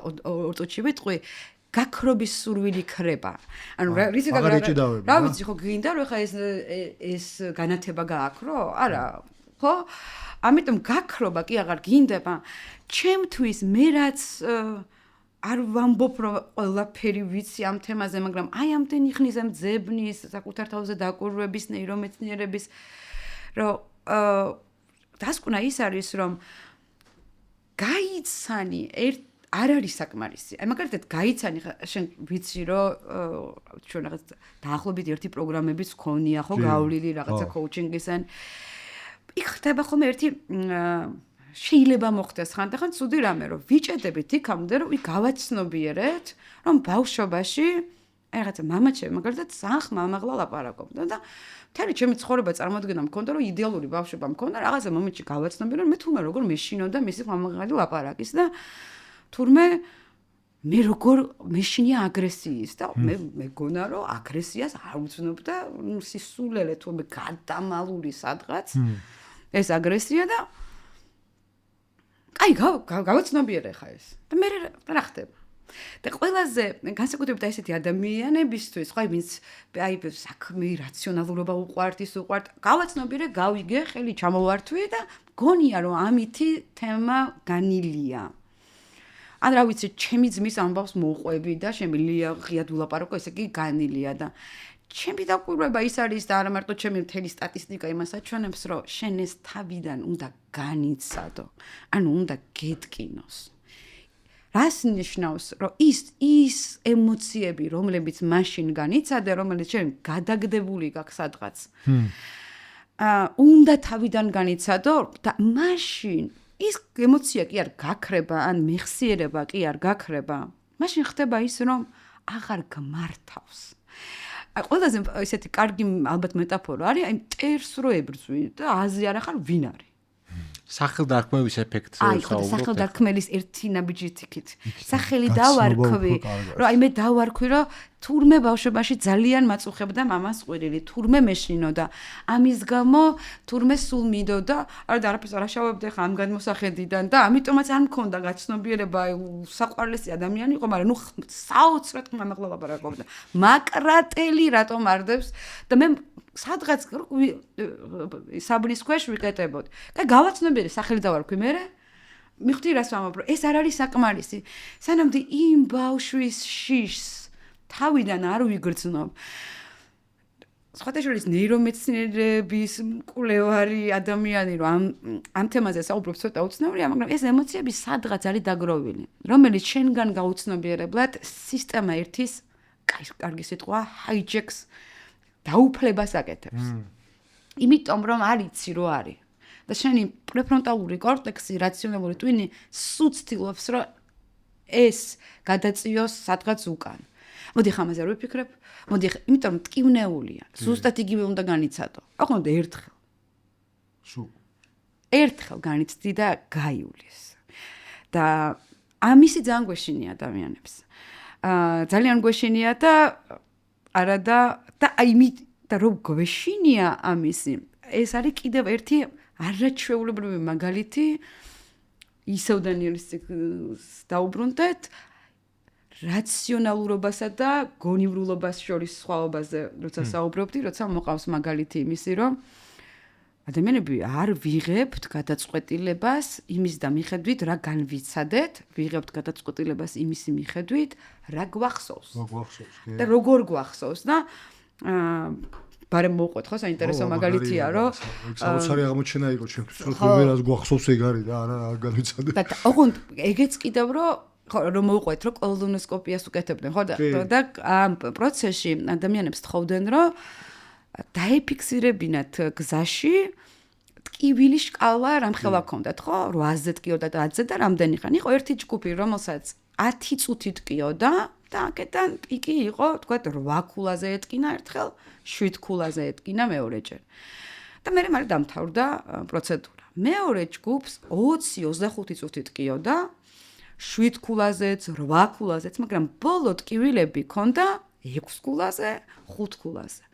და მთლიანად როცა აფასებდნენ, რომ რამდენად ცუდი იყო მათი ეს პროცედურა, ის ხალხი, ვინცაც 25 წუთი ტკიოდა, მაგრამ ბოლო იყო ნაკლებად მტკივნეული, ისინი ამბობდნენ უფრო ნაკლებად ცუდად აფასებდნენ ამ პროცედურას, ვისაც 10 და აი ეს კიდევ კარგად ებმევა აი ამ მაგალითს ძალიან მომწონს, რომ ხელს აყოფინებდნენ უკიდურესად ცივ წყალში. კი, ჩვენ ეგ მაგალითი მოვსკენით. გაარჩიეთ? ხო, აღარ მოყვებდი. გათრებოდა 1 გრადუსით რო თვებოდა, იმას იმეორებდნენ, მაგრამ იმას არა. კოლონოსკოპის მაგალითზე მე რამ შოკი. რაღაცა პროცედურის თვალ კოლონოსკოპი თუ შეიძლება გზინავს. არა, გადავამოსვენ მე გულმითი კოლონოსკოპიაზე უარესი რაღაცა აღვდეთ. ხო, ამშობა არა, მაგრამ მთელი იდეა ის არის, რომ იყო რაღაცა, იმიტომ რომ ხო ძველი ექსპერიმენტებია რა, ახალი არაფერი არ არის 70-იანი, 60-იანი წლების ექსპერიმენტებია. უცებ გავიაზრე, რომ იყო დრო, როდესაც ექსპერიმენტის მიზნით ანესთეზიის გარეშე რაღაცა ეგეც ხალხი აკეთებდა და გული გამისკდა. მეთქი აღარც სისტემა ერთი მინდა, აღარც ორი მინდა, არაფერი არ აკეთებდნენ. ისინი ვისაც ეს ისედაც პროცედურა ქონდა, აი არაეთიკური, ვისაც ქონდათ უბრალოდ ერთვებოდნენ. აი, მაგრამ ესე იგი ესე კეთდებოდა წარმოიდგილაც აძლევდნენ და დააჭირეო. აი თითის ექსპერიმენტი, ზუსტად მაგიტომ არის ტკივილის გაძლების, ხელის უკაცრავად, ხო ცივი წყლის. აქაც რა არის, რომ ბოლო იყო ოდნავ სასიამოვნო და ლევან გირკო როგორ ებმევა ეს აღმოჩენა დანიელის მის გადაწყვეტილებას სიცოცხლის დამთავრებაზე, რომ როგორი საოცარი ურთიერთობაც არ უნდა კონდეს შენს არ ვიცი მეუღლესთან შეყვარებულთან თუ ის დამთავრდა ცუდად გატკინა მთელი ის წლები რაც საოცარი იყო ყველაფერის გადაწერას აკეთებს ტვინი როგორი საოცარი მოგზაურობაც არ უნდა კონდეს და გადაწერას აკეთებს და ეთყობა დენილს იმდენად ჯეროდა იმდენად ჯეროდა რა ანუ ხედავდა სტატისტიკურად რომ ტვინი ასე აღიქვავს რომ ჩვენ კარგისაც არა აქვს თქო წაკითხული კარგად რო ავხსნათ 20 წუთით კიოდა, მაგრამ იმიტომ რომ ბოლო უკეთესი იყო, ერჩივნა 20 წუთით კენოდა და არა 10 წუთი და გახსოვდა ის ბოლო რა. იმიტომ რომ გახსოვს ეს ბოლო და ძალიან ბევრი ადამიანი სხვათა შორის მე სულ მეფიქრება გივიკოსაც აქვს ნათქვამი რომ აი სიცოცხლის ბოლოს რა იქნება და მე სულ ფიქრობ ხო მართლა ძალიან მიყვარს ამაზე რომ ამ ხელა აქცენტს აკეთებენ რომ მთელი ცხოვრება გაქვს საცხოვრებელი და იმაზე ფიქრობ ბოლო რა იქნება და სხვათა შორის დანიელის ამ წიგნმა ძალიან კარგად ამიხსნა რომ ტვინი ისეა მოწყობილი რომ და როგორ თავდება ისტორია? შეხვდნენ ბოლოს. და ბოლოს რა მოხდა? ერთი კიდე კარგი მაგალითი აქვს, ხო, რომ კაცმა უბედნიერესად რომ იცხოვრაო, გარდაიცვალა, ბედნიერი რომ წავიდაო და რო გაიგებო, რომ თურმე ცოლი ღალატობდა, ოღონდ იმ კაცს საერთოდ არ გაუგია. ის კაცი გეცოდება იმდენად ჩვენი ტვინი მოწყობილი არის, რომ მაგაზე წინა ეპიზოდში მაგას საუბრობთ, რომ რაღაცნაირად დამიკავშირდა ამ იმაზე, რომ ზოგადი ცხოვრებისეული ფილოსოფიაც ხა რა არის, ხო, რომ რაღაცა დღეს რაღაცას მსხვერპლად გაიგებ, ხო, ეს დრო იქნება, ენერგია იქნება, შრომის ჩადება იქნება, იმიტომ რომ შენი მომავალი რაღაცა აშენო რა. რაღაც რელიგიიდან დაწყებული, რა ვიცი მე, ნებისმიერი რჩევა ის არის, რომ რაღაცა დღეს ცოტა გაიჭირვე და რაღაცა რთული გადაწყვეტილებები მიიღე და თქვა მოითმინე და გადადე შენი დღევანდელი სიამოვნება, იმიტომ რომ ხვალინდელი შენ ააშენე რა, რაღაც კენწეროში გატკბილდების ამბავი რა და ხოლო ფილოსოფია უძახი არ უძახი და ეგრე ხარ მოწყობილი რომ საბოლოო ჯამში მაინც ეგრე გახსოვს რა და რაღაცა დონეზე შეიძლება აღმოჩნდეს რომ ხო რავი მე რომ მოკლედ აი მაკეტკენ წამივიდა ძალიან ხო მე იმიტომ რომ ამაზე ძალიან საინტერესო თემა არის რომ ჩვენ ხო მართლა ესე გვძდიან რომ მაგას ქვია გადავადებული ჯილდოს აღიქვავდე კარგად და ადამიანებს ეგეც gratification ხო ადამიანებს ეგეც იმის და მიხედვით რა გენეტიკური მიდრეკილებები გვაქვს განსხვავებული და ეს ძალიან მნიშვნელოვანი ამბავი განსაკუთრებით პატარები ყავს ხო? კი. აი მათთვის ჩამოყალიბებისთვის რაღაც ძალიან მენიშნა ეს ექსპერიმენტი ერთი რომ რაც უფრო ბავშვს დაცული გარემო აქვს მით უფრო ადვილად აფასებს გადავადებულ ჯილდოს. ხო, აი მარშმელო ექსპერიმენტი იცი ეგ ხო, მაშინ ხო. არ მოგვიყოლებს მარშმელოს ტესტი. ხო, მარშმელოს ტესტი ძალიან ცნობილი ტესტია, როდესაც ბავშვს თხოვდნენ, რომ აი შენ ერთი მარშმელო, ან მარმელადი კი არა. ნუ ამ ტკბილი რაღაცა. მარმელადი, ხო? მარმელადი არა. ზეფირი, ბოდიში, ხო. ზეფირი. ოღონდ თუ დაიცდი ეუბნებოდნენ. მეორეს დაგიბატე. ნუ ისეთი საყვარლობა ნახეთ, აი დაგუგლეთ ეს ბავშვები, რომ ელოდებიან, რომ უნდათ და ზოგი ვერ ითმეს ჭამს, ზოგი ითმეს ამ ტესტის პირველადი მიზანიც იყო გაიგოთ როდის იწყება, აი ამ ჩვენი პრეფრონტალური კორტექსის განვითარება, რომელიც ხოთა შორის ყველაზე ბოლოს ამთავრებს განვითარებას 24-26 ასაკში. ამიტომ არის თინეიჯერები, რომ ძალიან რისკის მოყვარულები არიან, და ეს ჯერ არ არის კარგად განვითარებული და რაც უფრო ასაკი ემატებოდათ ბავშვებს, მით უფრო ეს შეეძლოთ, რომ დალოდებოდნენ და არ შეეჭამათ. მაგრამ ამისი ახალი ვერსია გაკეთდა ამ ტესტის, რომ სანამდე ამ ბავშვებს ამ მარშმელოს ზეფირის ტესტს ჩაუტარებდნენ, მანამდე ესეთი პრაიმინგი, როგორ გადათარგმნა ქართულად, კარგად? ეგრევია პრაიმინგი. ხო, იყოს პრაიმინგი, ხო? პრაიმინგი თლათ არ არის ეს ახლა რასაც ყვები, მაგრამ წინასწარი განწყობა შეუქმნეს. მანამდე უთხრეს, რომ ზარს რო დარეკავო და რაღაცას და მოითხოვო ფლომასტერების შემოტანასო, ჩვენო შემოგიტანთო. და როგორ ეკავდნენ ბავშვები არ შექონდათ. და მე შედიოდნენ რომ უი ფლომასტერები არაო, მაგრამ აი შენო ზეფირიო.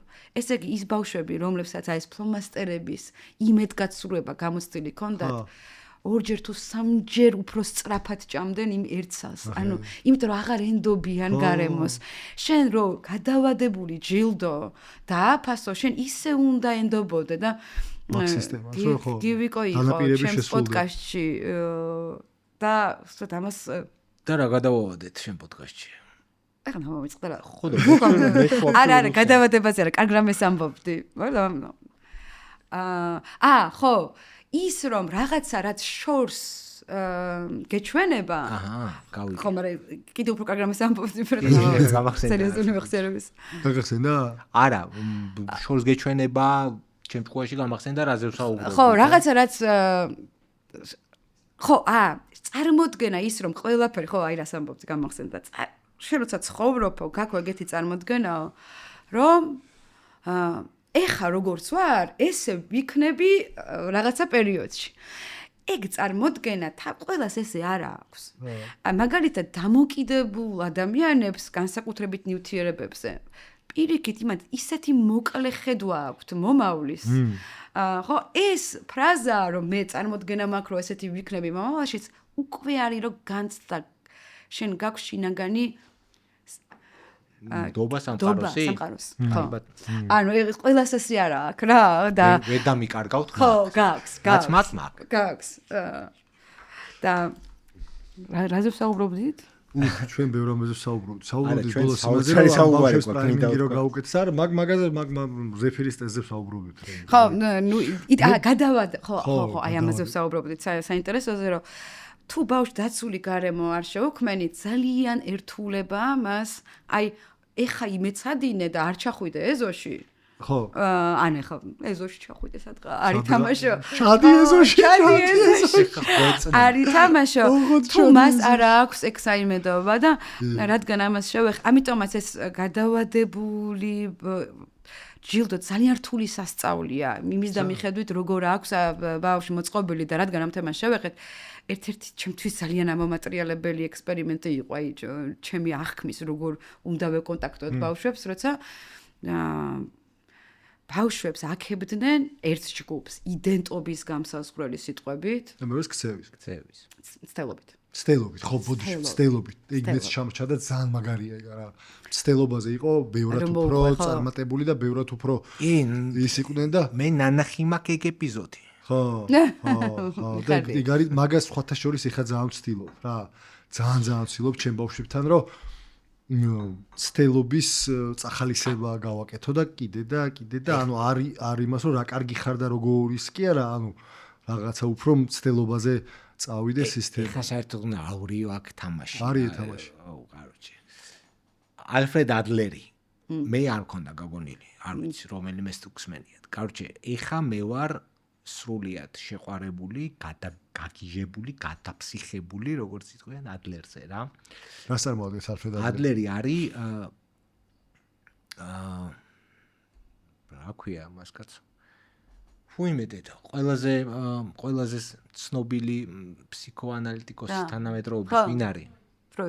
ფროიდის თანამედროვე. კი, ადლერზე, მაგას ხო. ხო, ფროიდის თანამედროვე, რომელსაც მოიაზრებენ არასწორად თითქოს ფროიდის მოსწავლეა, ფროიდის მოსწავლე არ არის, მაგრამ არის ფროიდის თანამედროვე. ნუ აი როგორც ახლა ჩვენ სამი ვართ თანამედროვეები, აი ეგეთი თანამედროვეები და მოკლედ ადლერი გაბრაზდა ფროიდის იდეებზე, რა გაახურა ამას საქმეო და დადო თავისი ფსიქოლოგია, ესე დავარქვათ და არსებობს ეგეთი თურმე ადლერის ფსიქოლოგია, რომელზეც გავრეკე, გადავირიე და აი რა მოგეწონა? არა, ყველაფერი, მოდი მარტივად ვიტყვი, ყველაფერი და კიშმიში რა არის, ძირითადი რა არის? ხო, მოდი ძირითადი არის, ძირითადი გეტყვი რა არის. ძირითადი არის ის, რომ წარსული ტრამვები არ არსებობს, წარსული ანუ არ არსებობს, არასწორად ვამბობ რა, ანუ არსებობს ის და გამქრალა. გასაგებია, რომ რაღაცა მოვლენა მოხდა, შედგა რა, მაგრამ ეგ არ განსაზღვრავს ჩვენს ქცევას, ჩვენი ქცევა არის მიზანზე ორიენტირებული, მიზნით განსაზღვრული რა. და შენ სინამდვილეში იქცევი ასე, იმიტომ კი არა რომ წარსულში რაღაცა მოხდა რა. არამედ იმიტომ რომ დღეს გამოზრავებს რაღაცა მიზანი, რომელსაც შეესაბამება შენი ქცევა. და ეს მიზანი სად არის სისტემაში შენიაზე თუ სისტემაში? ხო, ეხლა მაგასთან დაკავშირება არ მიცდიან ნამდვილად რა, მაგრამ ეჭვმაქრო სისტემა ერთის თემა ამ შემთხვევაში. მიზანი? ხო, იმიტომ რომ სისტემა ერთის მიზანი რა? მე მესმის, მაგრამ მიზანი შეიძლება არასწორი სიტყვა ამ შემთხვევაში რა. თუმცა სწორი სიტყვა goal რა, მაგრამ ეს არ არის გააზრებული მიზანი რა, ასე რომ ვთქვათ, მაგიტო ვამბობ რა. ეს ტიპი რას ამბობს, რომ აი ძალიან ბანალურ მაგალითს მოვიყვან ჩემ თავზე მარტივად, რომ იმას ვთქვათ და გამოვთქვა აზრი რა. მე რომ მეშინია ღამურის, იმიტომ კი არ მეშინია ღამურის, რომ 7 თუ 8 წლის რო ვიყავი, მქონდა უაზრო ექსპერიენსი ღამურასთან და ჩამრჩა ეს ღამურის შიში და დღესაც ამაყად 44 წლის ასაკში თმის გარეშე დავდივარ, მაგრამ ღამურის მაინც მეშინია რა. არამედ მეშინია, იმიტომ რომ ქვეცნობიერად ჩემი მიზანია არის რომ ეს ღამური შიში რაღაცნაირად ჩემ და სასიკეთოდ გამოვიყენო და მაგალითად ჩემზე რაღაცა აიზბრეიკერი ფაქტი ვთქვა რა, ხო, რაღაცნაირად სასაცილოა, ხო, ამღელა მუტრუკი დადიხარ და ღამურის გეშინია რა და ამას მე ვიყენებ სინამდვილეში მაგ მიზნით რა, ანუ ჩემი მიზანია რომ ჩემი თავი ჩემ თავს ჩემ ჭყუაში შევმატო რაღაცა ქიშმიში, ესე დავარქვათ, რაღაცა ქიშმიში და არა და ჩემი ღამურის შიშის მიზეზი არ არის ჩემი ბავშვობის გამოსლება, რაც აბსოლუტურად მართალი ხარ, ხო, გონივრულად, რაციონალურად, სისტემალურად და ასე შემდეგ, არანაირი ლოგიკა არ არის იმაში, რომ მე ვიდგე ამ თემაზე. ესეთი კითხვა მინდა დაგისვა ამ თემაზე, რომ ხაი ცნობილი ამბავია ხო, რომ მაგალითად, როცა ცხოველებს უნდათ რომ რაღაცა ასწავლონ,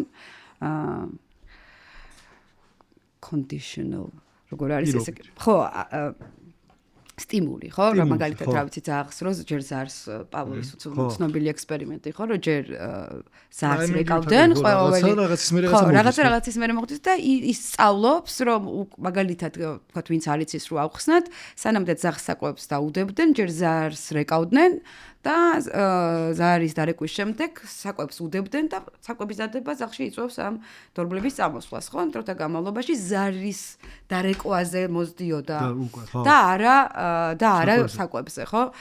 ნუ ან მაგალითად, როდესაც თაგვებს საოცარი ექსპერიმენტია, ნუ უყვართ ხო, რა ვიცი, ყველი მაგალითად და როგორც კი ყველს მიეკარებოდნენ და ყველისგან აბსოლუტური განრიდებულობა ემართებოდათ და აი მაგალითად ეპიგენეტიკაზე როცა ვსაუბრობთ, ამ ყველს აღარ ჭამდნენ. იმიტომ რომ მათი ტრამვა იყო ყველთან მიკარება ასოცირდებოდა და ტვინი ამ ასოციაციურ ბმებს ძალიან ბევრს აკეთებს, განსაკუთრებით ბავშვობაში ძალიან ბევრს და ეს თაგვები ყველს აღარ ჭამდნენ. მაგრამ საინტერესო ის იყო, რომ ამათი შვილებიც აღარ ჭამდნენ. და მეცნიერებს უნდათ რომ დაედგინათ, კი, მაგრამ სწავლობს ეს შვილი რომ უყურებს თავის დიდებს თუ ამიტომ ხელოვნური განაყოფიერებით სხვა ლაბორატორიაში გამოიყვანეს მათი შვილები და ისინიც არ ეყარებოდნენ. ამით მე ვხოცე, რომ მარკეტინგული სათაურები, რომ ტრავმები გადადის, ხო, ანუ ეპიგენეტიკის ერთ-ერთი მექანიზმი აღმოჩნეს, ანუ ეპიგენეტიკა არის, როდესაც გენი თვითონ არ იცვლება, მაგრამ იცვლება მისი რეგულატორული მექანიზმი. ანუ შენი გენი აკეთებს მაგალითად შენი თვალის პროტეინს, ხო, ანუ თვალის ფერს სიმარტივესთვის. ის გენი არ შეიცვლება. შენ იმას თუ გადასცემ მაგ ნაწილს, გადაეცემა შენ შულსაც ისიც, მაგრამ ის რამდენ პროტეინს გააკეთებს, მაგალითად რამდენ დოპამინს გააკეთებს. ის ძალიან დამოკიდებულია რეგულატორულ ადგილებზე და იმის დამიხედვით შენს მშობლებს რა გამოცდილება ჰქონდათ? ხო, მაღალ დოპამინური ან დაბალ დოპამინური, აი ეს დოპამინის რეცეპტორების ან იმის რაოდენობა იცვლება, ანუ ეპიგენეტიკა რადგინდა. თუ შენ რასაც ამბობ, ნუ უფრო შენ არა, ხო, მაგრამ რომელ ინტერპრეტაციასაც ამას აძლევ. ერთი ინტერპრეტაცია არის ის, რომ ამ ხელა ტრაუმებზე ორიენტირებულობაში მე ძალიან გეთანხმები, რომ ეს არ მგონია, რომ ჩვენ გვეხმარება რამეში. იმიტომ რომ ერთი და იგივე გარემოში, ერთი და იგივე დედმამიშვილები ძალიან დიდწილად ერთი და იგივე გარემოს უყურებენ და ერთში ეს გარემო გამოიწვევს იმას, რომ ბრძოლის უნარიანობის და არ ვიცი ამიტომ პრედისპოზიციები, ეპიგენეტიკური ინფორმაცია, რომელიც მოყვა ძალიან ბევრი კომპონენტი მონაწილეობს, ჩემი აზრით მათ შორის ეს არ ვიცი, PTSD ცნობილი მოდელი ხო, ახლა როდესაც ადამიანები მიდიან ომში და უმძიმეს რაღაცას ხედავენ, ის სისტემა ერთი, ანუ იმდენად ემოციური მეხსიერება არის, რომ ყველაფერი მერე აგონებს. ესე თქვა, რომ აი სასიამოვნო გასამართლებელი ამბავია, რომ იმიტომ კი არ მეშინია, რომ გამოცდილებელმა. მე ძალიან მომწონს, მოდი ესე ვთქვათ რა, ეს მე რასაც ვაზიარებ, არ არის არანაირ კავშირში მეცნიერებასთან რა. ეს არის მოდი ეს ვთქვათ ფილოსოფია დავარქვათ რა ეს არის ცხოვრების ხედვა რა ადლერი არ ვიცი მაგრამ მაგაზეთი რაც მახსენდება არის რომ ადამიანის ქცევა განპირობებული არის იმ მომავლის მოლოდინით რა მოლოდინიც აქვს რა ანუ მე რა მოლოდინიც მაქვს იმ მოლოდინზე დაფუძნებით ვიქცევი მე რაღაცნაირად ანუ შენ თუ ღამურის დანახვაზე მოლოდინი გაქვს რომ ქვეცნობიერი იქნება ცნობიერი რომ ის ღამურა შენ ჩაგიფრინდება თავში და დაკპორჭყნის და მე მაგას ვეღარ ამოიღებ ნუ შენი ქცევა ლოგიკურია გეშინია რა ეგ უფრო გამახსენდა რო ყვებოდი იმას რომ წარსულიდან გამომდინარე კი არ არის ქცევა არამედ მომავალ მიზანია თუ მოლოდინი არ ვიცი ხე უკვე როგორ ვარ ეგ გამახსენდა პირველი რა და კი ბატონო მოდი ესე ვქნათ რა მე ეხა ვარ როგორც ჩვევია ხოლმე სრულიად აღტაცებული ბატონი ადლერით და ის ციგნი რომელთაც ვარ აღთვალებული მაგას აუცილებლად გაგიზიარებთ იმიტომ რომ მე ვთვლი რომ ტყილა არ გაიყიდა 10 მილიონი კოპია მაგრამ თქვი რა ქვია არა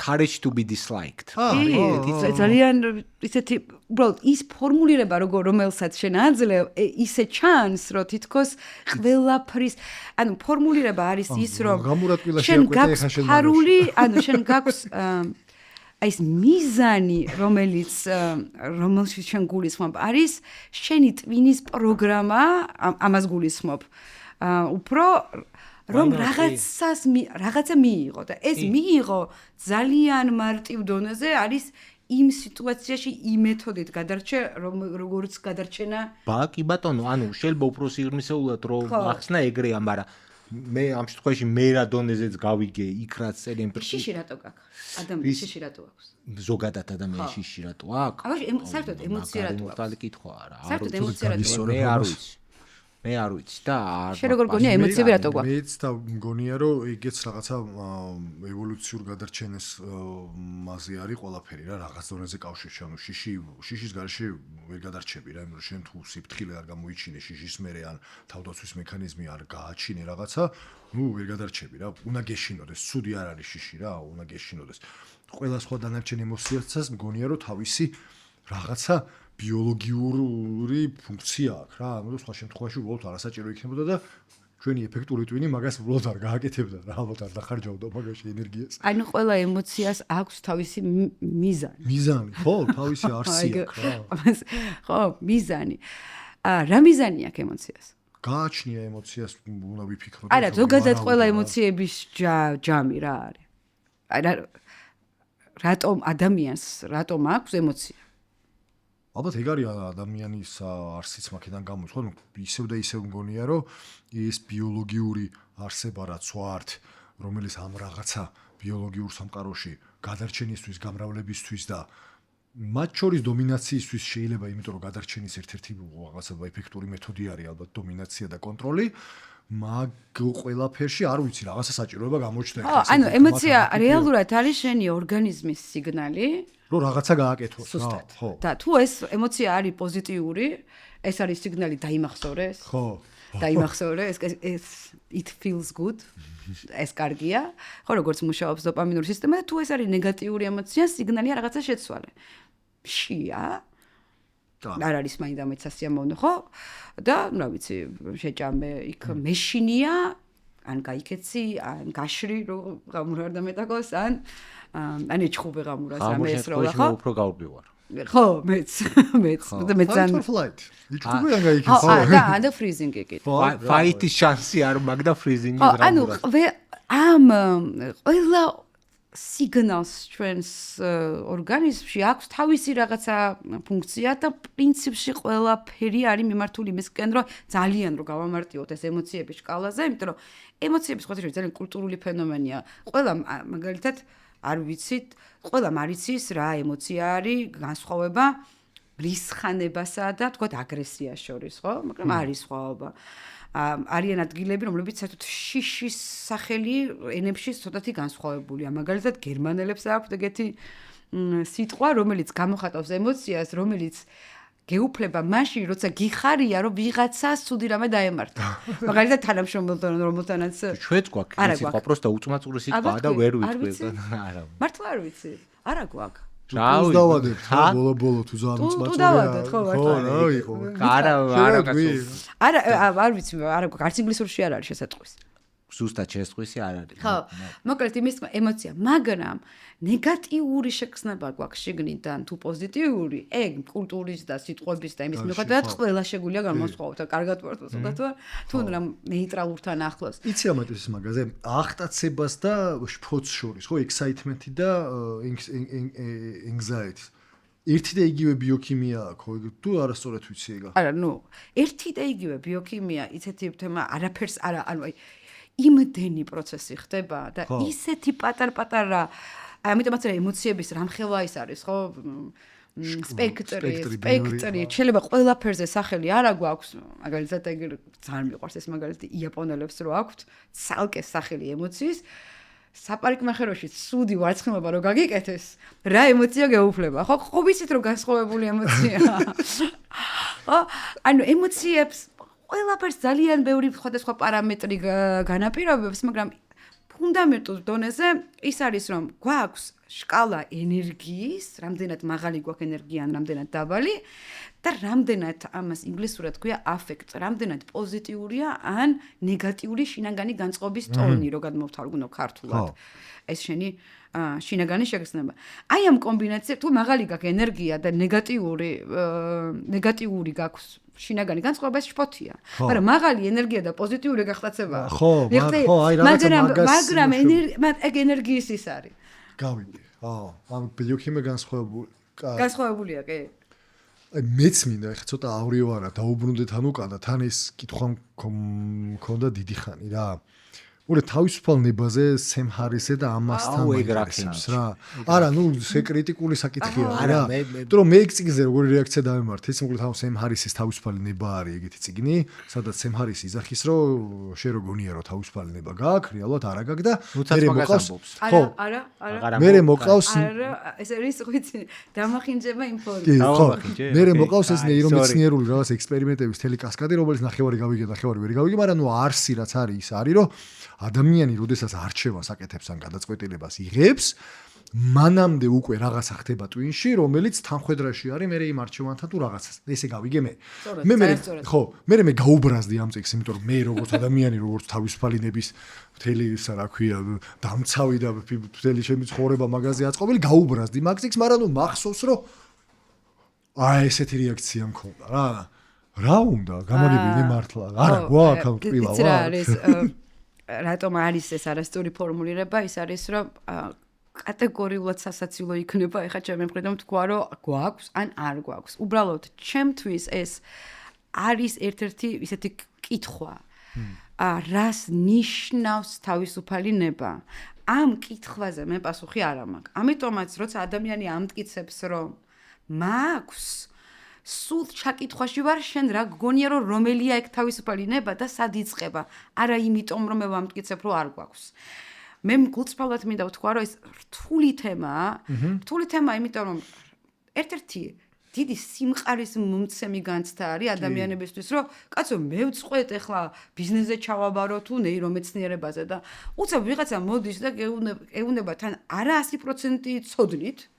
უბრალოდ რაღაცა დაშვებების და ექსპერიმენტების და იმების ერთობლიობით რომ არა ლევან ამიტომ არ მინდოდა რომ ამერიდა ვინა ეს თემა მაგრამ ამიტომ არა მაქვს ამაზე კონკრეტული პასუხი რაც მაქვს არის კითხვების კასკადი და მოდი ერთად გავაკეთოთ ეს რაღაცა რომელზეც როდესაც ვლაპარაკობთ კარგად არის ინგლისურად I am in control მე ვაკონტროლებ რას გულისხმობ ამაში ძალიან კარგად ებმევა ეხა ამ წიგნის იმას მაგიტომაც ჩავაკვეთე ვინ არის ის ვინც აკონტროლებს და ვინ არის ის რასაც აკონტროლებს შენ გინდოდა ნება აუ პასუხი მე ვაკონტროლებ როცა ვიძახი პირველ რიგში მეზე მაქვს ეს აი დღეს რო პოდკასტს უსმენდი იმას გამოვიჩენ ჩემი რაღაცა ეს სისტემა ორის თუ რა თქვა მარცხენა ნახევარსფეროს თუ რაღაცერი იდენტობა რომელიც მაქვს რომელიც აღქმული მაქვს რომ ეს ვარ მე აი ეს ტიტანი მაქვს სახელი მაქვს გვარი მაქვს რაღაცები მომწონს რაღაცები არ მომწონს მოკლედ მთელი ისტორია იმაზე თუ ვინ ვარ მე მაქვს შეთხზული და ეს მე ამ ტანში ვაკონტროლებ თუ ვიძახი მაგალითად ვაკონტროლებ რავი, სიტუაციას იდეურად გულისხმობ იმას, რომ ეხა ეს სიტუაცია აირევა და აირევა მხიარული იქნება, თუ დაძაბულობა იქნება, აქ თუ რა იქნება, მაგას რაღაცნაირად ამ ჩემი სხვადასხვა ტიპის ქმედებებით ან ლაპარაკით ვაკონტროლებ. იდეაში მაგას გულისხმობ. რა და თავისუფალნებაში მას გულისხმობ, რომ ეს მე გადავწყვიტე, კაცო, მე შემიძლია ვთქვა, რომ აღარ ვაკონტროლებ ეხა ამას და წავიდე ტელევიზორში Netflix უყურო, არ ვიცი. იდეურად ეგ არის ჩემი ბანალური განმარტება, ჩემი თავისუფალი ნების, რა. ანუ რაღაცა, როდესაც შენ იცოდი რომ არ უნდა გეჭყობა, ან ემოციურად მოიქეცი და არ მოგწონს, იქ რა მოხდა? იმასაც აკონტროლებდი, რომ მე ეხლა აგრესიულად ვიქცე იქ სადაც არ უნდა მოვიქცე მაგალითად. მაგ დროს ვიზაი ხოლმე რომ ემოციებმა მძლია მაგალითად. ხო, ესე იგი ემოცია ვიღაც სხვა არის. და მაკონტროლა ემოცია. ემოცია გაკონტროლა. ესე იგი ემოცია სადღაც აქ ამ წიგში დაიბადა თუ სად დაიბადა ეს ემოცია? თოთ ჩემთან რაღაც თუ ინშა სისტემა. ანუ ის ემოცია შენ ხარ. ის ემოციაც ჩემი ნაწილია, ხო? თუმცა მე ვარ თუ არა კაცმა არის ეს. ანუ არ ახარ ის ემოცია შენ. ხო, მეგრე გამოდის რომ ამ არ ვარ. ის ჩემი ფიქრების მე არ ვარ, რომელიც მოდის და არ ჩერდება, იმიტომ რომ ვერაფერს უშუქებ. ანუ რეალურად რო ჩავყვეთ, გამოდის რომ ჩვენ როცა ვლაპარაკობთ, ჩემ თავისუფალ, ხო, და თავი რო აქტიურდა, ამას რატო ვერ აკონტროლებ? არ ვიცი, შოქში ვინ არის, არ ვიცი რა. მოკლედ. ეგ გონია რომ ორგანიზმი სიგნალს მიგზავნის რომ რაღაცა რეალურად მთელი წყება არის ჩვენ ცხოვრებაში. სად დაიბადე, ამას აკონტროლებ? ვერა. რა გენეტიკა გექნებოდა? ვერა. და ეს შენი მამაშენს როგორი ურთიერთობა ექნებოდათ? რომელმაც გავლენა მოახდინა? ვერა. ვერაფერი. ანუ მთელი წყება გვაქვს ცხოვრებაში რაღაცა მოვლენების, რომელზეც კონტროლი გვაქვს 0, მაგრამ არის რა დეპრესიუ თუ ვაკონტროლებთ ყველაფერს, დეპრესიას რატო აირჩევდა ვინმე, ხო? ცუდად ყოფნას. ვერა. არა, ზოგ იქნება კარგხასიაც. ანუ უდიდესი ნაწილი გვაქვს ცხოვრების, რომელსაც ვერ ვაკონტროლებთ, რასაც ჩვენ ვეძახით, მაგრამ რაღაც არის, რასაც ვაკონტროლებთ. რა არის? ხო და აი მაგას ვეძახი. მაკითხვას ვავ, რა არის ის, რასაც ვაკონტროლებთ და აი შენ რომელ თავისუფალნებაზეც საუბრობ, აი მაგალითად ის რომ ეხა მე ვაკონტროლებ იმას, რომ არ ვთქვა ცუდი სიტყვა, ან ვაკონტროლებ იმას, რომ რაღაცა ვეცადო რომ ბევრი ინგლისური სიტყვა არ გაქვს, რაღაც აი ესეთებს მოვიგონებთ ხა, ხო? ანუ რეალურად ძალიან კარგად ხდება ამას. სისტემა 2-ში როცა ვართ, ჩვენ გვაქვს ეს განცდა, რომ ის სისტემა 2-ში ყოფნიდან ჩვენ მწყვეთ რა მოხდება. ალბათ იმასაც ამასობაში ვაღიარებთ, რომ აი სისტემა 1-ში რო ვართ, ვერაფერსაც ვერ ვწყვეტთ, ხო? და ვამბობთ, რომ სისტემა 1 ჩვენ ვართ და ესე იგი ამ სისტემა 2-ში ყოფნა მე რა დასკვნაც გამომაქვს, აი როცა ადამიანები საუბრობენ მე ეს არ ვარ, ან მე ვარ ვინც ვაკონტროლებ, ლაპარაკობენ ერთ კონკრეტულ უბანზე ტვინის, რომელსაც პირდაპირ ქვია ლოტუს კონტროლის უბანი, DLFC რაღაც არ მითხრა სიტყვების ხმარება, ნუ ერთ-ერთი უბანი, რომელიც ძალიან პასუხისგებელია კონტროლზე. რა, აი ემოციურ კონტროლზე, მაგალითად, კი იქიდან აგზავნის სიგნალებს არის იმოგმეტო რა. ანუ განსაკუთრებით დორსოლატერალ პრეფრონტალ კორტექსის დორსოლატერალ ქართულად ბოდიში. მაგრამ იგივეა რა, ისენია. არა, რამშრომად პატარა დიდია. ერთ-ერთი მხარეა. კიდევ ერთხელ პრეფრონტალური კორტექსის ბევრი სხვა ნაწილიც აკეთებს ამას, მაგრამ ერთ-ერთი მნიშვნელოვანი ნოუდია იმაში. მე ეგეთი განცდა მაქვს, რომ როცა ჩვენ კონტროლზე ვსაუბრობთ, ლაპარაკობთ სწორედ აი ამ ადგილზე ძალიან ხშირად, რომელიც ჩვენ გვიქმნის აი ამ წარმოდგენას, რომ მე ვარ და კი, წარმოდგენას კი რა, მართლა აკონტროლებს რაღაცებს, ანუ მართლა იძლევა დავალებებს ტვინის მასშტაბით ეს უბანი, რომ ეხლა ამისი სუპრესირება მოახდინოს ამ ემოციის და აქვს რაღაცა გავლენა. ოღონდ კიდევ ერთხელ მთელს ტვინში ეხლა ეს არის რაღაცა ძალიან პატარა ნაწილი. მაგრამ ეხლა აქ არის მთავარი კითხვა. ეგ არის ცნობილი მაგალითი. მე შევედი მაღაზიაში და მინდა რომ ჯანსაღად ვიკვებებოდე, რომელიც ხშირად მინდა. ხო. მაგრამ აკეთებს ბანანი და აკეთებს ტორტი. თან მინდა ეხლა რომ ჯანსაღად ვიკვებო იმ დღეს და თან ტორტიც ძალიან მინდა. და იმ კონკრეტულ მომენტში გადავწყვიტე, რომ შევჭამო ტორტი. ეს არის ამ თავისუფლების ერთ-ერთი ცნობილი ფილოსოფიური შეკითხვა. ესე იგი, რატომ რაღაცა მიზეზის და გამო მე გადავწყვიტე, რომ ეს ტორტი ამერჩია. სახში მოვედი, ჭამე ეს ტორტი და მე რა უნეტა სხვანაირად მიმეყო გადაწყვეტილება.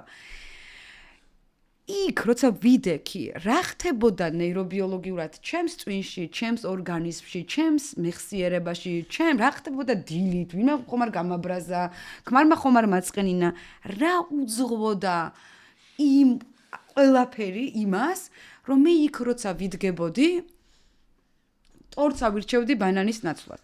რა უძღოდა ამ ყველაფერს? მაგალითად, ძალიან მარტივად რო კითხო, მე ვარ კარხასიათზე, ბედნიერი ვარ, ხვალ უნდა შევხვდე ვიღაცას ვეპრანჭები, მაგალითად ადამიანი, ხო? რა ძალიან დიდი ალბათობა ხო, ბანანი აირჩიო იმ დროს. ალბათ. ხო, ესე იგი რაღაცა წინ წრები ახდენს გავლენას, რომ ხვალ უნდა უფრო კარგად გამოვიყურებოდ. მაგალითად იმან დარეკა და ადამიანი ელოდებოდა ამ შეხვედრას და თქვა რომ აღარ გნახავ. ძალიან დიდი ალბათობა ხო რა ტორტი არიჩიოს. ესე იგი ის რაღაცა ეგეთ მარტივ გადაწყვეტილებაზეც კი ტორტი იყიდოს. თუ ბანანი ახდენს გავლენას რა ხდებოდა მანამდე. შესაბამისად რა ხდებოდა ჩვენს ორგანიზმში. ეხლა ის მოვაკითხვა. ისმის კითხვა. თუ ყველაფერი ზუსტად იგივენერად იყო, ყველაფერი იგივენერად მოხდა, ყველა ჰორმონი ისე იყო ტვინში როგორც რანაირად შემეძლო მე იმ მომენტში ტორტის ნაცვლად ამერჩია ბანანი. არ შეგეძლო. ეგ არის მთავარი თავისუფალი ნების შეკითხვა. არ ვიცით. არ ვიცით. აი, რთული შეკითხვა. ძალიან რთული შეკითხვაა, დედახო, იმიტომ რომ ჩემი განცდა ეხა შენ რა მაგალითის მოიყვანე, არის აი, შენი მაგალითთან უფრო გამიჩნდა ერთის მხრივ ჩემი პასუხი შენ კითხვაზე რა. ჩემთვის თავისუფალი ნება არის, როდესაც მაგ პირობებში ირჩევ ბანანს. იმიტომ რომ მიზანი გამოძრავებს იყო ჯანმრთელი.